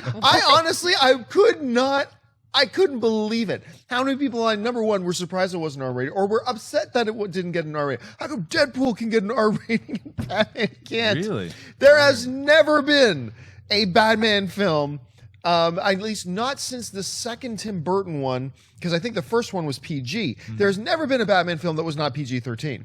It's PG-13 is what you do. There's no need for Batman to be rated R. There's no precedent for Batman to be rated R. If DC thinks the best villain to use to make the best movie in Justice League Part 1 is Thanos, is Darkseid, then use Darkseid. Who cares if there's a bunch of whiny fanboys online that go, man, he looks too much like Thanos. Shut up. Who cares? Make the best movie you want to make. I love this spot. Because let's say I want to kick your ass, right? And I'm really mad at Mark, and I want to kick his ass. And I see him in the streets of Burbank, and I decide, you know what? Screw this idiot. I'm going to run him down, which I would never do. But so I hit the gas of the car, and I run into him, and my car bounces off him like a frickin' ping pong ball. Just bounces off him. I am taking a different tone with Mark Ellis at that point. At that point, I'm like, I'm so sorry, sir. Nope, you're the greatest thing ever, Mark Ellis. Look, I didn't like Blade Runner. That makes me very unpopular amongst my smarter sci-fi loving friends that I don't like Blade Runner. But here's the thing. If I'm not honest about what I like and what I don't like, whether it's the popular opinion or the not popular opinion, then how are people who I'm lucky enough to have follow me on Twitter or on YouTube or whatever, how are they ever supposed to believe me when I say I do like something? Chalk this one up to one of the worst career decisions in the history of Hollywood. And he's awful in it. It's not just that he's not Jason Statham. He's bad in the film. Yeah, at some point, he's so predictable. The dad's going to get kidnapped at some point, be used for leverage. Sure enough, as Ashley mentioned in the synopsis of the film, he does get kidnapped by the girls, right? So the girl's like, if you want to see your father alive again, you better do these things. Okay, so they kidnap the dad. And eventually they start working with the girls. You can tell that in the trailer, that they start working with the girls. So what do? A little later in the film, the dad gets kidnapped again! This is like saying you have a world-class athlete, and we have gathered together the top nutritionists, doctors, athletic performance, guys, all together to really hone in on this athlete's health and performance. And then they said, we're going to throw you into a lava-filled volcano. That's what this is. That Michael Bay is the lava-filled volcano. Again! You're an idiot. You want to know how tall the roof is in my office? That's not a subjective question. How heavy is that car? You can weigh it. What do you measure that tells us the quality of a movie? It is not open to interpretation. It is not open to opinion. It is not open to points of view. If I was doing the Oscar voting, and I really like Mad Max wouldn't be nominated for Best Picture for me. Like, I thought it was visually really cool and the action was great. It was a bombastic experience. It was fantastic. But like I said in my review of the film, I thought the story was kind of weak. And if that offends you, I really don't care that offends you. You're a moron. She is a terrible actress. I'm not going to blame the writers. I'm not going to blame. She is because everything is said like this. I know who I saw. It was him. I am so sorry for the loss of your partner. My deepest condolences. Like everything. It's like, oh my God. Listen to me. There are more original films being produced today in Hollywood than has ever been produced in the history of the medium. Okay? This is just common sense. This isn't politics. Just because a person in a movie has green hair does not mean the movie has a green hair agenda. Yeah. Who cares? Who cares? That cop movie has a detective who's kind of gruff and has a dark past, and that movie made a movie with a detective who's kind of gruff with a dark past. They're too similar. Who cares? Twice in the same movie. This time by the other bad guys. We have your father. If you want to see him alive, you better just say, really? Just because somebody is Spanish in a movie doesn't mean that the movie has a Spanish agenda. You're doing this twice in the same movie? I cannot believe how effing amateur this movie is. It's so bad it makes me angry. I'm going to tell you right now, I can say definitively, this is the most entertaining comic book movie I have ever seen. Nonsense. I mean, look, we can talk about how great The Raid is and how great The Raid 2 is, but the fact of the matter is, nobody saw them. Nobody saw them.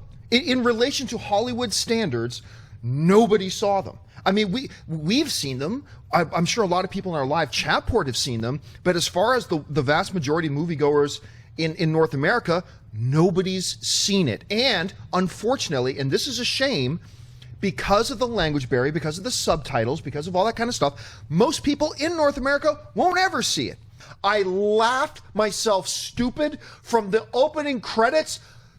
Who cares about opening credits? You will care about opening credits. Right. I laughed myself sick from the opening credits to the end of the movie. This is the hardest R comic book movie you will ever see. Signing petitions about movies is an exercise in idiocy to begin with, okay? Now, on to the specific situation of people signing petitions because they want to kick out Colin Trevorrow, who, by the way, took an old limping franchise that once had a great glory day and brought it back to fans that fans loved, enjoyed, and flocked out to and had huge financial success. Sound like another property by any stretch of the imagination? That you want to replace that guy with George Lucas, the director of the prequels. You are. I just want to make sure this is really good and clear here. So, he's standing up. You're an idiot! They go all out, full-fledged, hardcore R as hard as they could possibly make it. Ryan Reynolds was born to play Wade Wilson. Yes. He was born to play Deadpool. Now, we can sit back and be elitist, stupid snobs and go, well, then that's their problem. Or you can allow a studio to take a shot at remake it. Will it be as good as the original Raid? Absolutely not. It's going to be as good as the original Raid. But it's kind of like the other thing. Does it have to be as good as the original Raid? Yes. No, it doesn't.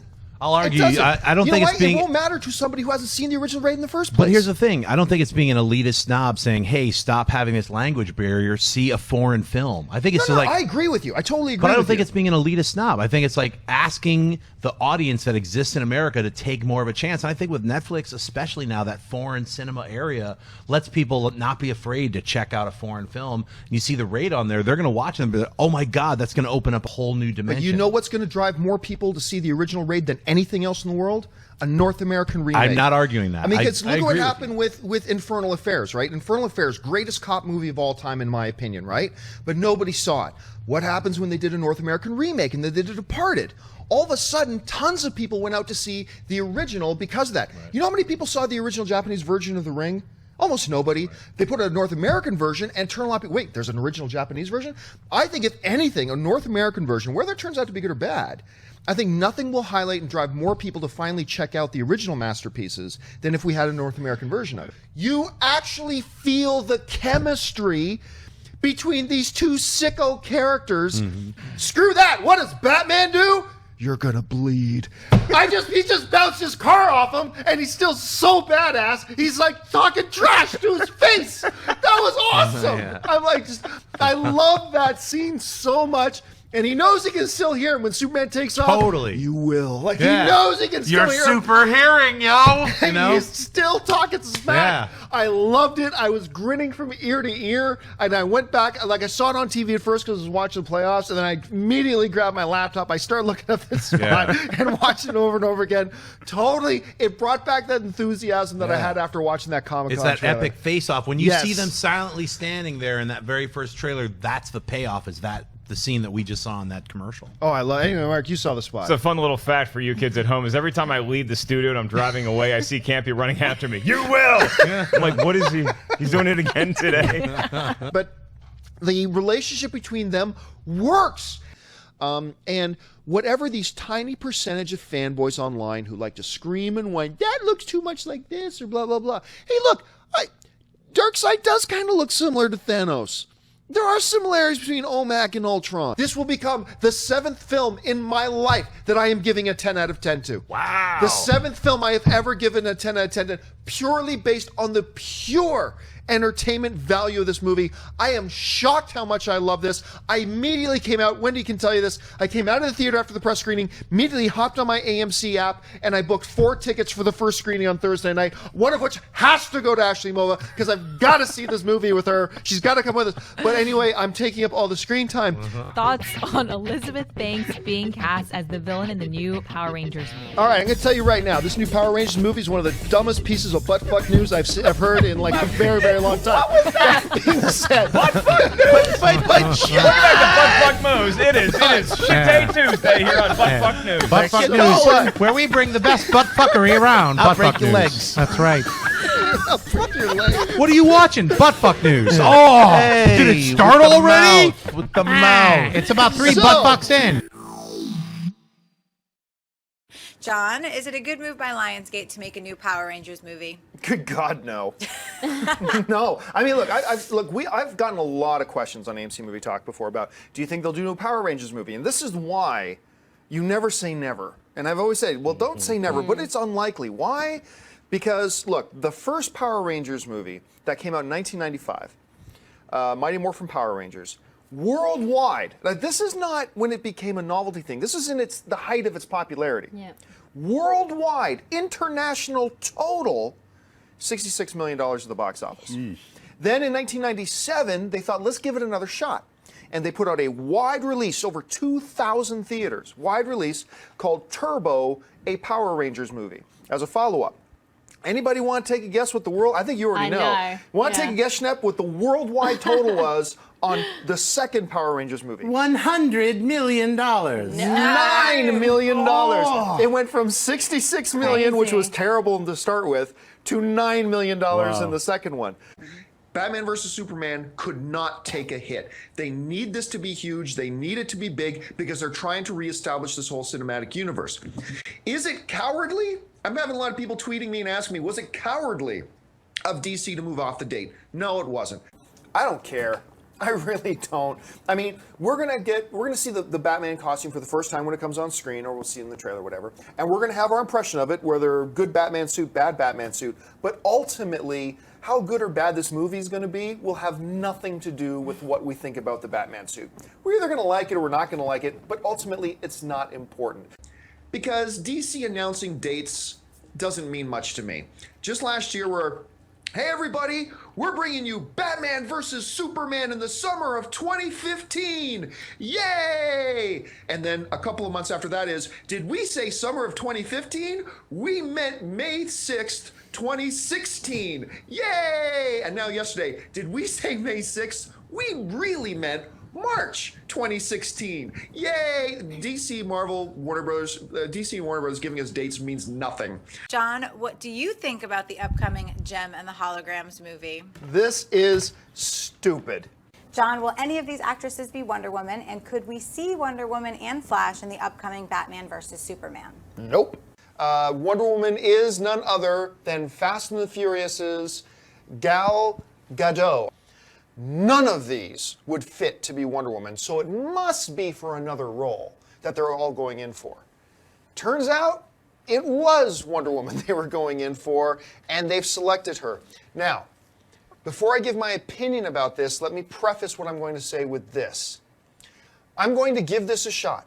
When the movie opens, I'm going to go in with check my prejudices at the door, check my preconceived notions at the door, go in, experience the movie, and then I'll judge it on its own merits. But since we're talking now, and we just heard about it, I got to have my first impressions. All of these girls, I think, weigh about 65 pounds. I'm not really sure about that. I haven't weighed them myself. I don't think she has that level of acting ability to carry an entire major league franchise on her shoulders. This is terrible. This is a terrible casting. Just awful. Because, and for several reasons. Number one, let's get one of the simpler things out of the way. I don't want a 95-pound Wonder Woman. Gal is a beautiful woman, absolutely. That's great. She's got the exotic look that you'd want for a woman, Wonder Woman, all that kind of stuff. But I don't care what incarnation of Wonder Woman you look at, whether it's the comic books, the animated movies, or whatever. Wonder Woman ain't 95 pounds. There are some people who say, out of respect for Paul Walker, you don't replace him. That's bullcrap. That is absolute stupidity and nonsense. Because if you're a guy like Paul Walker who poured your heart, passion, mind, soul, strength, everything into that character and then that role, you honor him by making it the best Fast and Furious ever. Fast and the Furious is about Dom and Brian. That's what this franchise is about. It's about Dom and Brian. And if they've been planning to take this to Fast and the Furious 9 and 10 with Dom and Brian, then to honor Paul Walker, you take it to 9 or 10 with Dom and Brian. Honor Paul Walker by seeing Dom and Brian's story through to where they wanted to go, build on the shoulders of what he spent so much of his life establishing, get a new actor in there. Audiences are mentally strong enough to handle it. Don't worry. This is stupid. You're telling me. I remember a little while ago, remember John M. Chu was on board? I know I'm hurting Crystal Lee right now. Do you remember John M. Chu was supposed to be directing the new He-Man?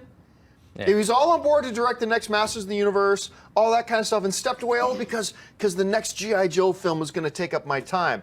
Oh, but wait, I've got time to do Gem and the Holograms? Are you kidding me? Let this sink in, film fans. Let this sink in for a second. We're going to get a Gem and the Holograms live-action feature film before we get a Wonder Woman live-action feature film. Let that sink in for a minute. They announced they changed the name to some generic piece of crap Monday afternoon soap opera daytime sounding title, Edge of Tomorrow. I think if I'm the head of a studio, first of all, that studio would probably be bankrupt in 6 months. But before I drove that studio into the ground, I would roll the dice on Zelda. I totally would. Like, doesn't that sound like a daytime soap opera title? Edge of Tomorrow. A lot of people say, hey, with the huge popularity now of Arrow on TV, which is one of the few TV shows I watch. If you don't watch Arrow, you should. It's a really good show. But people say, with the huge popularity of Arrow, shouldn't they now look at making a Green Arrow movie? Well, what is your definition of hugely popular? So no, I don't believe that Godot will back out because, number one, Warner Brothers prepared her for the negative backlash. Number two, her own fans aren't going to be against her taking the role like Charlize Hunnam's fans were against him taking the role. Now, I'm going to give you my opinion on this, and it's going to be unpopular, but I'm not afraid to say what's unpopular. It's a stupid title. It's a bad title. Especially when the title was All You Need Is Kill. Super memorable, super cool, sticks in the consciousness, is great. And that is the show is very, very, very slow. I'm lucky if I get 5 minutes of Tyrion Lannister. George R.R. Martin says he would like it to end in a movie. Well, you do know that that's irrelevant. Whatever George R.R. Martin wants or thinks is completely irrelevant. You know, I am flabbergasted that there is not a Zelda movie yet. Let's confuse the whole thing and change the title. I am baffled. Absolutely baffled. Sam Crook writes, what happened to the Arrested Development movie? There was never going to be an Arrested Development movie. I've been arguing till I was blue in the face with people forever. Everybody saying, oh, there's going to be an Arrested Development movie. I actually made this video on YouTube years ago saying, folks, get a grip. There's never going to be an Arrested Development movie. And there are still people today who write hate messages on there. You don't know. They might do it. They're not doing it. That show went off air for a reason because nobody watched it. And then there's this big myth around that. Oh no, John, you don't understand. When the show went off the air, it got a huge audience. That's so mythological. It's just not the truth. You announce you're making a Legends of Zelda movie, and instantly you're going to have a lot of people interested. It's just not. Because what happened? You know, they brought it back. Nobody else wanted to pick it up. No other network would pick it up, and they tried other networks, and all they could get was Netflix. And guess what? It didn't work all that well on Netflix either. I'm going to tell you right now, this Guardians of the Galaxy film is going to get huge critic rating. It's going to get a huge, I'm guessing mid to high 80s, maybe even the low 90s. To me, it looked like a soap opera. It looked like video on television of a really HD clear local soap opera being shot. I mean, it didn't feel like a movie to me. And when I make that argument to some people, they'll come back to me, and understandably so, they'll come back to me and say, yeah, but John, you got to take in consideration, you only feel that way because you're used to seeing 24 frames per second. That's what you're used to. But this is like a lot of other properties. I feel like every year that goes by, the chances of a Zelda movie are diminishing more and more and more. I think they should make one. This is not the end. What drives me crazy, though, is when I see some people who hate the movie say, well, if you like Transformers, then clearly you have no intellect and you have no appreciation for what a good movie is and blah, blah, blah, blah. That's terrible. But equally as terrible is the other side of people saying, well, if you didn't like Transformers, you just don't appreciate fun movies. You don't know how to appreciate just a good fun movie. No, it's just that maybe your definition of fun and mine is a little bit different. People have been saying that the era of comic book movies is going to be drawing to a close any time now. And that people are going to get tired of comic book. They've been saying that people are going to get tired of comic book movies for like 8 years now. And what do we see? Do we see them losing any steam? Mine is the right point of view. All you need is mine, and everything's fine, right? Well, maybe not. As much as I would like to see them drop Gal Gadot, as much as I would like to see Gal Gadot have the opportunity to play in about 5, 6, 7 more movies with smaller roles, getting bigger, have time to be trained as an actress, because she's not a very good actress right now. Were they so premature in getting off that they got in front of the audience at Comic-Con and dropped this huge bomb on us, Batman vs. Superman 2015, when really they were not in a position to do so? But to me, 24 frames per second is what a movie is. That look that 24 frames per second gives us, for me personally, and not everybody feels this way, and that's cool, but the look that 48 frames per second gives to me feels cheap, even though it's technologically far more advanced. Then once again, it shows that Warner Brothers has no foresight. Why didn't you know that 6 months ago? When you're sitting there making your plans and making all your big grandstanding Comic-Con announcements about your big movie, why hadn't you thought of that 6 months ago? But then when you come to Transformers 4 and you just put verbal or visual diarrhea up on the screen and say, now people will like it. Now, there's a lot of people who won't. Now it makes me think that if you hadn't had this in your plan 6 months ago, now you're jumping the gun. Now you're last second, hey, oh, wait a minute. I know we're getting ready to shoot Man of Steel 2, but wait a minute. What if we shoot Justice League back to back? Yeah, stop everything. Let's do that now. That shows me lack of foresight. Complaining can be fun. Wait a minute. Now let's do a Justice League. Yeah, now let's do it. Change everything. Put the brakes on. I know we told the fans the movie's coming in 2015, but put the brakes on. Now we'll do Justice League. You're not giving it thought. Some of the most popular stuff I've done has been my angry rants on something. Somebody even took a 6-month period of me ranting about stuff and put it into one YouTube video. And you can find it on YouTube. I can't remember who put it together, but if you can look it up. It's called John Campea Rants or something like that. And it's embarrassing for me when I look at it because I look pretty damn silly, but whatever, it's fun, right? Marvel's already planning their 2018 films. Their 2018 films are already in the planning stages for. We don't know what's going on at Warner Brothers. You think I'm telling some kind of joke. The sad thing is, I'm not telling some kind of joke. And how they continue to botch and mishandle Edge of Tomorrow is shocking to me. All I can figure is that some president, some division president, or some senior vice president over there has some really underachieving moron nephew that they had to give a job to. Okay, Uncle Rick. Edge of Tomorrow. So why is Megatron now suddenly a Scooby-Doo villain going, and this is what he said, saying, no, the Autobots are ruining everything. Explain to me why that's happening. It is probably the worst marketing campaign, the most botched marketing campaign for a film I have ever seen. And so what do you think about them changing the title of the film to Live, Die, Repeat? And I was like, oh, silly viewer. Silly viewer.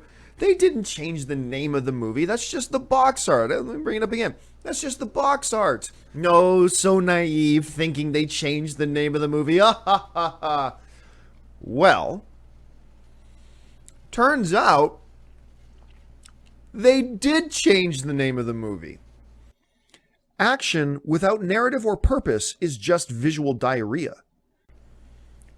Just when you finally got people to warm, after people finally got over that horrible marketing campaign, Transformers 4 to me was just a lot of purposeless action. It's like, wait a minute, remind me, why are they having this fight now? I'm just flabbergasted by it. And am I ascribing too much importance to this title change? Maybe. Where did the samurai robot come from? Now it's Live, Die, Repeat, Edge of Tomorrow. Explain to me why the Dinobots are joining in this fight. They so misrepresented that movie and made that movie look like a big piece of existential voyage into the mind. This is not the end. Tell me why now Optimus Prime, whenever he gets startled, he starts yelling, "I'll kill you, I'll kill you, I'll kill you." It's this introspective, philosophical, journey into the soul of the eye. That's what these trailers look like. And the movie looks stupid. Now, Joe is Captain America. No, he's Falcon. I don't understand what all you mean is kill means. Let's change it to Edge of Tomorrow. Wait. 6 months later, second thought. Let's change it to Live, Die, Repeat. How about that, Uncle Rick? Steve Rogers is Captain America. You want to mess with the history of Steve Rogers, change up his ethnicity, stuff like that? I'm cool with that. That's great. But don't go and get, Winter Soldier and say that's Captain America. I bleed Star Wars, all right? As a fan of Star Wars on that level, I don't want Vader there if they have to really make a really forced plot device to make it happen. And I actually thought, I can't be with a girl that does not know and adore and love Star Wars. It can't work. Sorry, baby. It ain't going to work. But she instantly followed that up was, I've always wanted to watch them, though. And I'm like, okay, we may have just saved this. We might have just saved this. And I remember watching the original trilogy with her and kind of, as she's watching the movie, I'm like watching her face. Making sure, trying to read if she's enjoying, because if she doesn't like the Star Wars, where can we go? There's nothing left for us to talk about, honey. He's Falcon. Let him be Falcon. I'm not ready to stand up and say, yes, Chris Pratt should be Indiana Jones. Just because he looked good in a picture, that doesn't really mean anything. Don't go get, Falcon and just say, oh, now he's Captain America. To me, it's stupid. This result kind of seals the fate of the Expendables franchise. I think the Expendables franchise is done. And just to me, it goes beyond tearing up and ripping up the core essential elements of who Captain America is. Steve Rogers, all the things that make Captain America who he is, that's all now gone. Sam Wilson is not Captain America. He's Sam Wilson. And maybe he'll start calling himself Captain America. Maybe he'll put on a costume that looks like the Captain America costume, but he ain't Captain America. No studio is going to put $20 million into an Arrested Development movie. It's not happening. Oh, but John, there was this one festival where the cast and the crew said, we're working on a movie. Wonderful. Do you know how many movies are being worked on? 1,000 to 1 that never get made. You're not going to see an Arrested Development movie. Look, I'm a fan of the show, just like everybody else. I loved the original airings anyway. I did not like the season they did on Netflix at all, to be honest with you. But I loved all the old shows. They were great. But that doesn't change the reality that since nobody watched it, they're not going to make a movie out of this. So what happened to it? It never was. That's just it. Okay, anyway, sorry. I think you hit a red button there, questionnaire. So I want John to Campea to rant. Talk about Arrested Development movie. It's awesome. Yeah. All right, what's next? Damn it, someone's going to make a video meme out of me doing that damn music I'm stuff. sure It's going to be they horrible will. now. Anyway.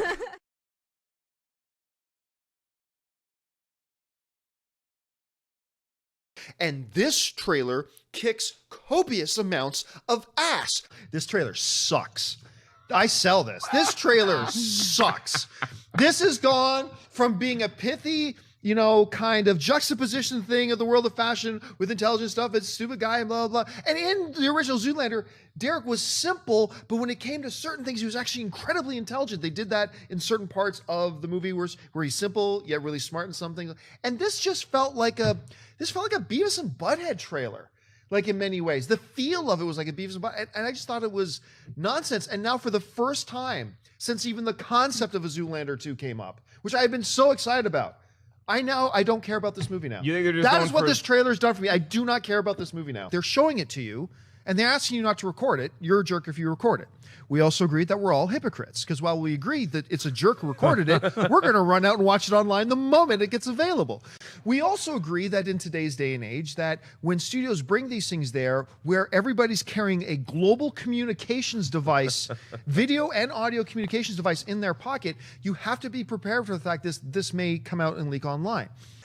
Continuity, schmontinuity. If you watch it close, man, I love that trailer because when you watch those frames closely, Affleck's face is shaking. Fox has demonstrated when it comes to the X-Men franchise over and over and over again. Continuity, schmontinuity. They don't care.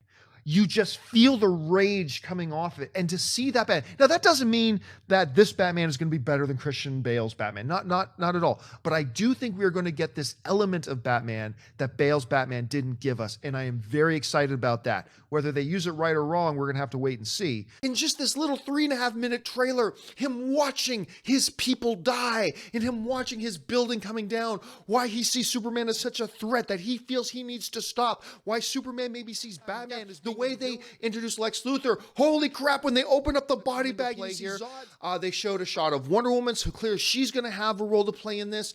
All I know is that this trailer set up a story. Now remember, let's take a deep breath. It's just a trailer. The movie could still suck. What the hell happened? Because this was a done deal. He was at Comic-Con. He's been posing for pictures of, hey, everybody, I'm Gambit. Look at me eating gumbo. You know, a lot of us film fans, we're often asking, why are movie tickets now today $10 or $9.50 or $11 when they used to be $4 and $5? Want to know why? Because these freaking studios don't know how to spend money. I want to ask this question. Why does it have to be $120 million? Why does it have to be that expensive? Like, the last Hellboy movie, total, worldwide, made $160 million. That means you're going to lose a huge chunk of money if you make a movie right now for $120. And here's the other question. The last Hellboy movie, which had a lot of special effects and a lot of weird, wacky, awesome things going on, he made that for $85 million. Why does this movie need $150 million? Look, I'm sorry to go off on a tangent because we're supposed to be talking about this.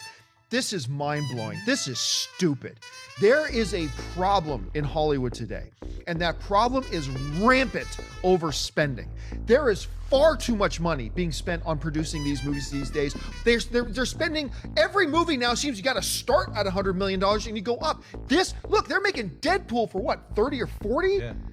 Why does a Gambit need to be $150 million? You want to know why ticket prices going up? Is because these studios keep throwing more and more and more money that they don't need to. Look at District 9. Look at Deadpool. Look at the first couple of Hellboy films. You don't need to spend north of $90 million to make a visually beautiful, action-packed, enjoyable, fun film. Inflation is not that steep. Why does this one have to be I keep going back to this one. District 9. With tons of amazing visual effects, CG aliens, all that kind of stuff, $30 million. Why? Why does this is Channing, who also happens to be a producer on this, for all I know, he has nothing to do with this, but what is he demanding, like a $30 million payday? Not worth it. So I sell the budget. I can't wait for the movie. If the big roadblock is budget, then come up with a movie that you can shoot for a reasonable price. Hellboy is awesome because of Hellboy. Right. So once again, we are let down by those who break news. We have found that it's actually made our lives a lot easier not doing it live. Because when you're doing it live, you have to start at 11 a.m. If people are running late, no matter if you're technical problem. And then, man, I tell you, there were some days when we were doing the live show where we would run into a couple of technical problems. Like we'd be 10 minutes late and we would have people screaming and swearing at us in the chat board or sending us emails. What the F? You're supposed to start at 11. Be professional and start at 11. And I'm like, I'm sorry. Do you want your money back? Oh, that's right. You get this show for free. Shut up. Anyway, where's the movie about the young kid who decides, you know what? I'm going to put my nose down. I'm going to work hard in school and I'm going to achieve these great things. And I'm going to get into the best college. I have these goals and these dreams of being a doctor and curing diseases. I want to be a DJ. I don't want to have to effing go to work. I want look, and I'm not trying to bash DJs at all. I mean, look, I hang out in Vegas a lot, man. Good DJs are diamonds for a club and stuff. I'm not doing any of that. But where are those movies about the real kids who do real work and really dedicate themselves to really doing something? It's like, man, I don't like having a regular job. I'm gonna go sleep with my boss's girlfriend. I just don't get it. I cannot get into this trailer. And we're like, brilliant, Fox. Brilliant. Not only did you make this awesome kick-ass movie in X-Men Days of Future Past, but you fixed your continuity problems by this brilliant ending. Well done. Bravo. You did it, Fox. Well done. Well, then shortly after that, we found out Colossus is going to be in Deadpool. You understand how, wait a minute, that doesn't quite fit our understanding of Colossus, and they changed actors and they did all that kind of stuff. Which goes to show that I believe in the hallowed halls of Fox Studios, that Japanese calligraphy plaque still hangs. Continuity, schmontinuity. And you know what? I'm not worried about it. I'm not. I've just come to accept it from Fox when it comes to the X-Men stuff. They're not all that worried. They're more concerned about doing what works for this movie, whatever movie they're working on, than they are about worrying about continuity. I just saw the trailer. I got goosebumps on my arm, and I'm still really psyched and pumped and going a little crazy. This is completely unprofessional, but I don't care. This fucking trailer, again, sorry, is amazing. I cannot wait to see this movie. I'm gonna go back, watch the trailer about 20 or 30 more times. Trust me, if studios thought by cranking out female-led superhero films they would make a bunch of money, they would be cranking them out like crazy. This is not about Hollywood going, we don't want to support women. That's not that at all. Hollywood is amoral. Their moral compass is guided by money. We've said this before, I think the Wonder Woman role will be small.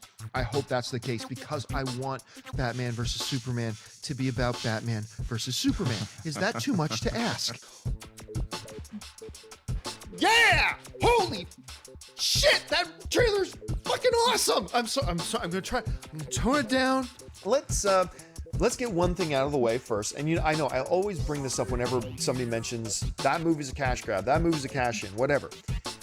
Every film ever made in the history of Hollywood production, and most of them are Hollywood productions, have been cash-ins. They are all cash-ins.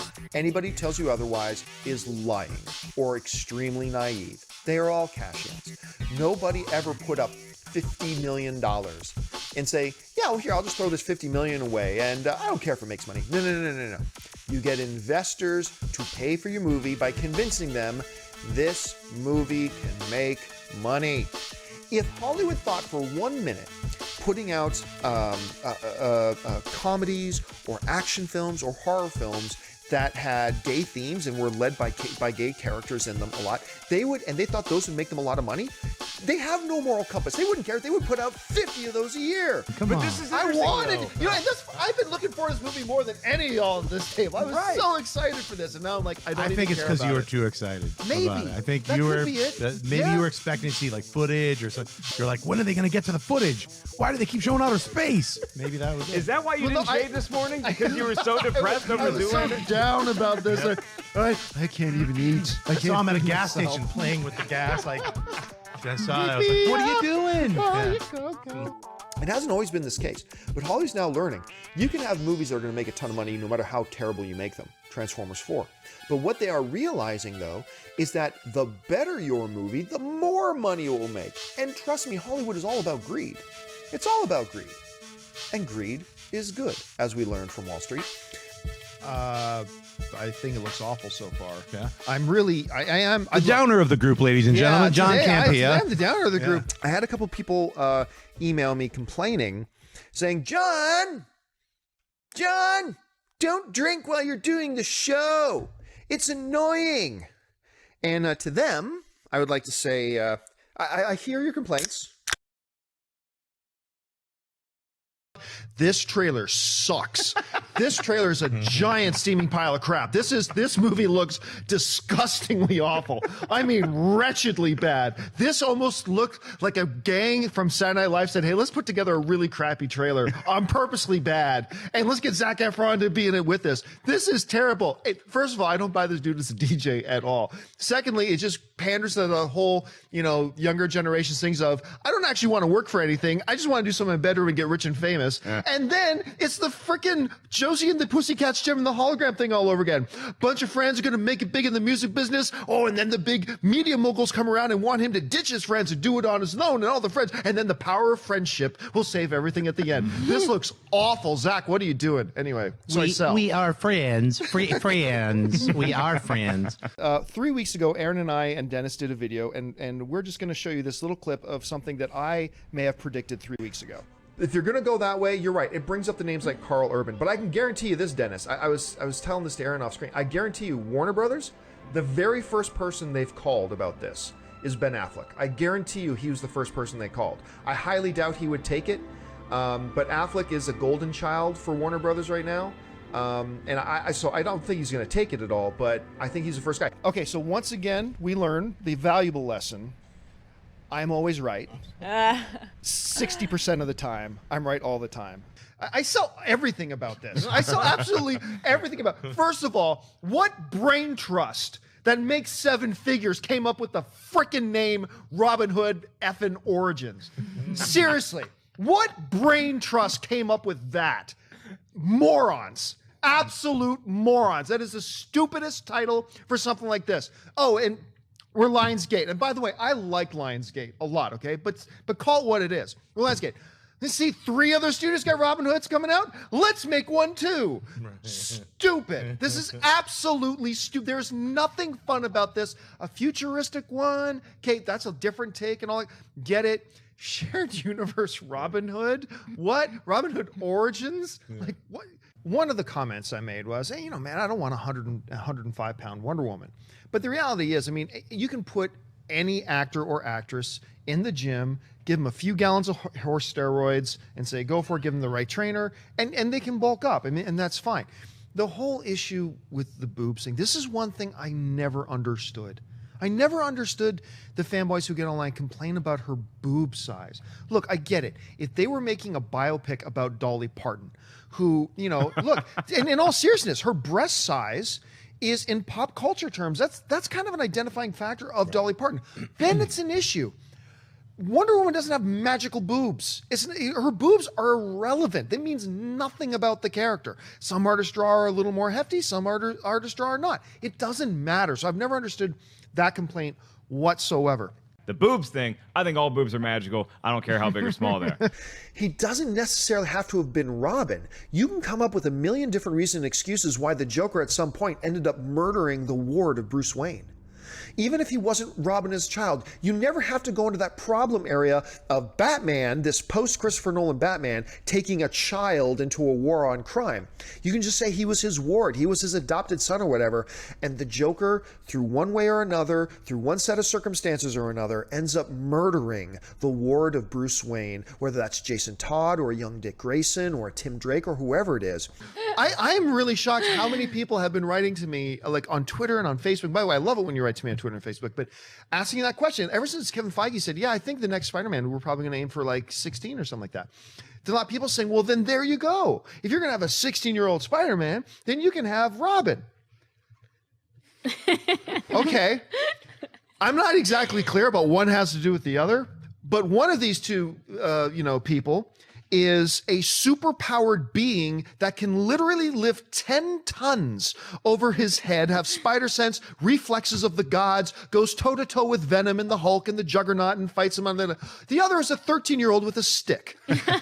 So I'm not really clear here how there's any sort of correlation between Spider-Man and Robin. Listen, I've said this before.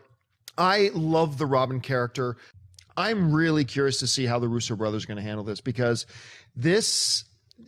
I'm always saying, don't worry about overcrowding. I'm starting to worry about overcrowding, and not just the overcrowding issue, but the other thing I brought up a few weeks ago is that even if it doesn't feel overcrowded, it's starting to feel less and less like a Captain America movie. And after seeing Winter Soldier, I really want this to be a Captain America movie. So who knows? The Russo brothers have pulled it off before. I'm going to give them benefit of the doubt, believe they're going to do it again. But I will admit, I'm a little bit worried at this point. Mark, how do you see this whole thing? I think fire marshals are going to hate this movie because we're just about at capacity, kids. So I'm not a blind J.J. Abrams fanboy, but we're all very aware of how good this guy, what he's done with Star Trek, I thought is incredible. But as far as, you know, the huge, do we have high expectations? Yes. But what JJ has working for him and what Lucasfilm and Disney have working for them are that the prequels are so bad that the bar is not that high right now. Like I am just on my knees every night. Just make it pretty okay. Give me a Star Wars movie that's at least just pretty okay. Make it even good. Make it good. Like this Star Wars movie, this first one, I actually believe it's going to be awesome.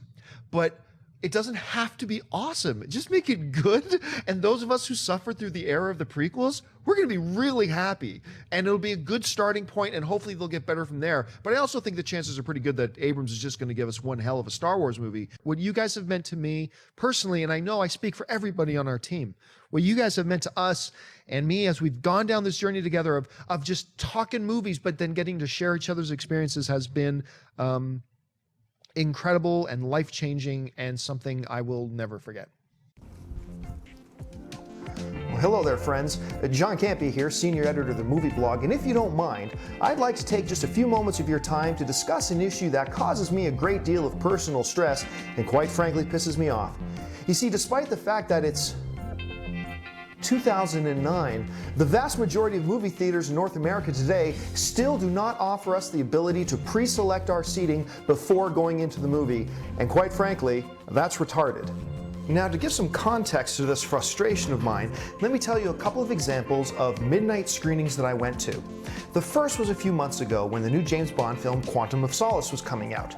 I was in Hollywood, so what I did was I went to the website of the ArcLight Theater here in Hollywood, which offers pre-selected seating. I went to the website, picked the show time, the 12:01 in the morning show. Then it opened up a screen, asked me which seats I would like to have. I selected my seats, bought my tickets, and my process was complete. Michael Caine said Johnny Depp is going to be the Joker and Philip Seymour Hoffman is going to be the Riddler. Now, I sat down with this for a bit and kind of analyzed my, my film punditry opinion about this. And I formulated one word. Right. That kind of encapsulates the spirit of the story. Glorious? Bullshit! Oh, that's 2 words. Bullshit! When they finally did open the theater doors and let us in, people rushed in like a bunch of cattle running from the slaughterhouse because nobody had their seats yet. Everybody had to rush in, even though they bought tickets weeks in advance, to find a seat for themselves. Poor suckers who showed up with, say, only an hour to go until the movie, ended up with absolutely horrible seats, couldn't sit with their friends that they came with, and then generally had their movie watching experience ruined. Now, once you got into the theater, the battle wasn't over. Inevitably, you had some jackass sitting there with one seat and then 2 jackets spread over 7 other seats, saving seats for their 7 jackass friends who couldn't be bothered to show up early. So even though you showed up 2 hours early and put in your time sitting on that concrete, no, this jackass and their jackass friends had to save their seats so they could stay at home while you sat in line watching the final episode of Lost. As long as you go back into our history, we are a species of storytellers.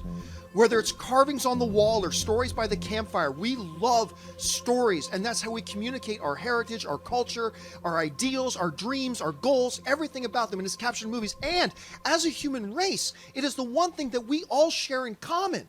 Saddam Hussein loved Hollywood movies. He loved The Godfather. And there's something interesting about that when you can sit down at a table in a group of people.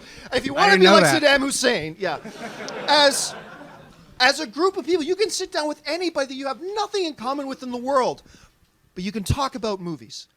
That's fucking awesome. Woo! All right? Yeah.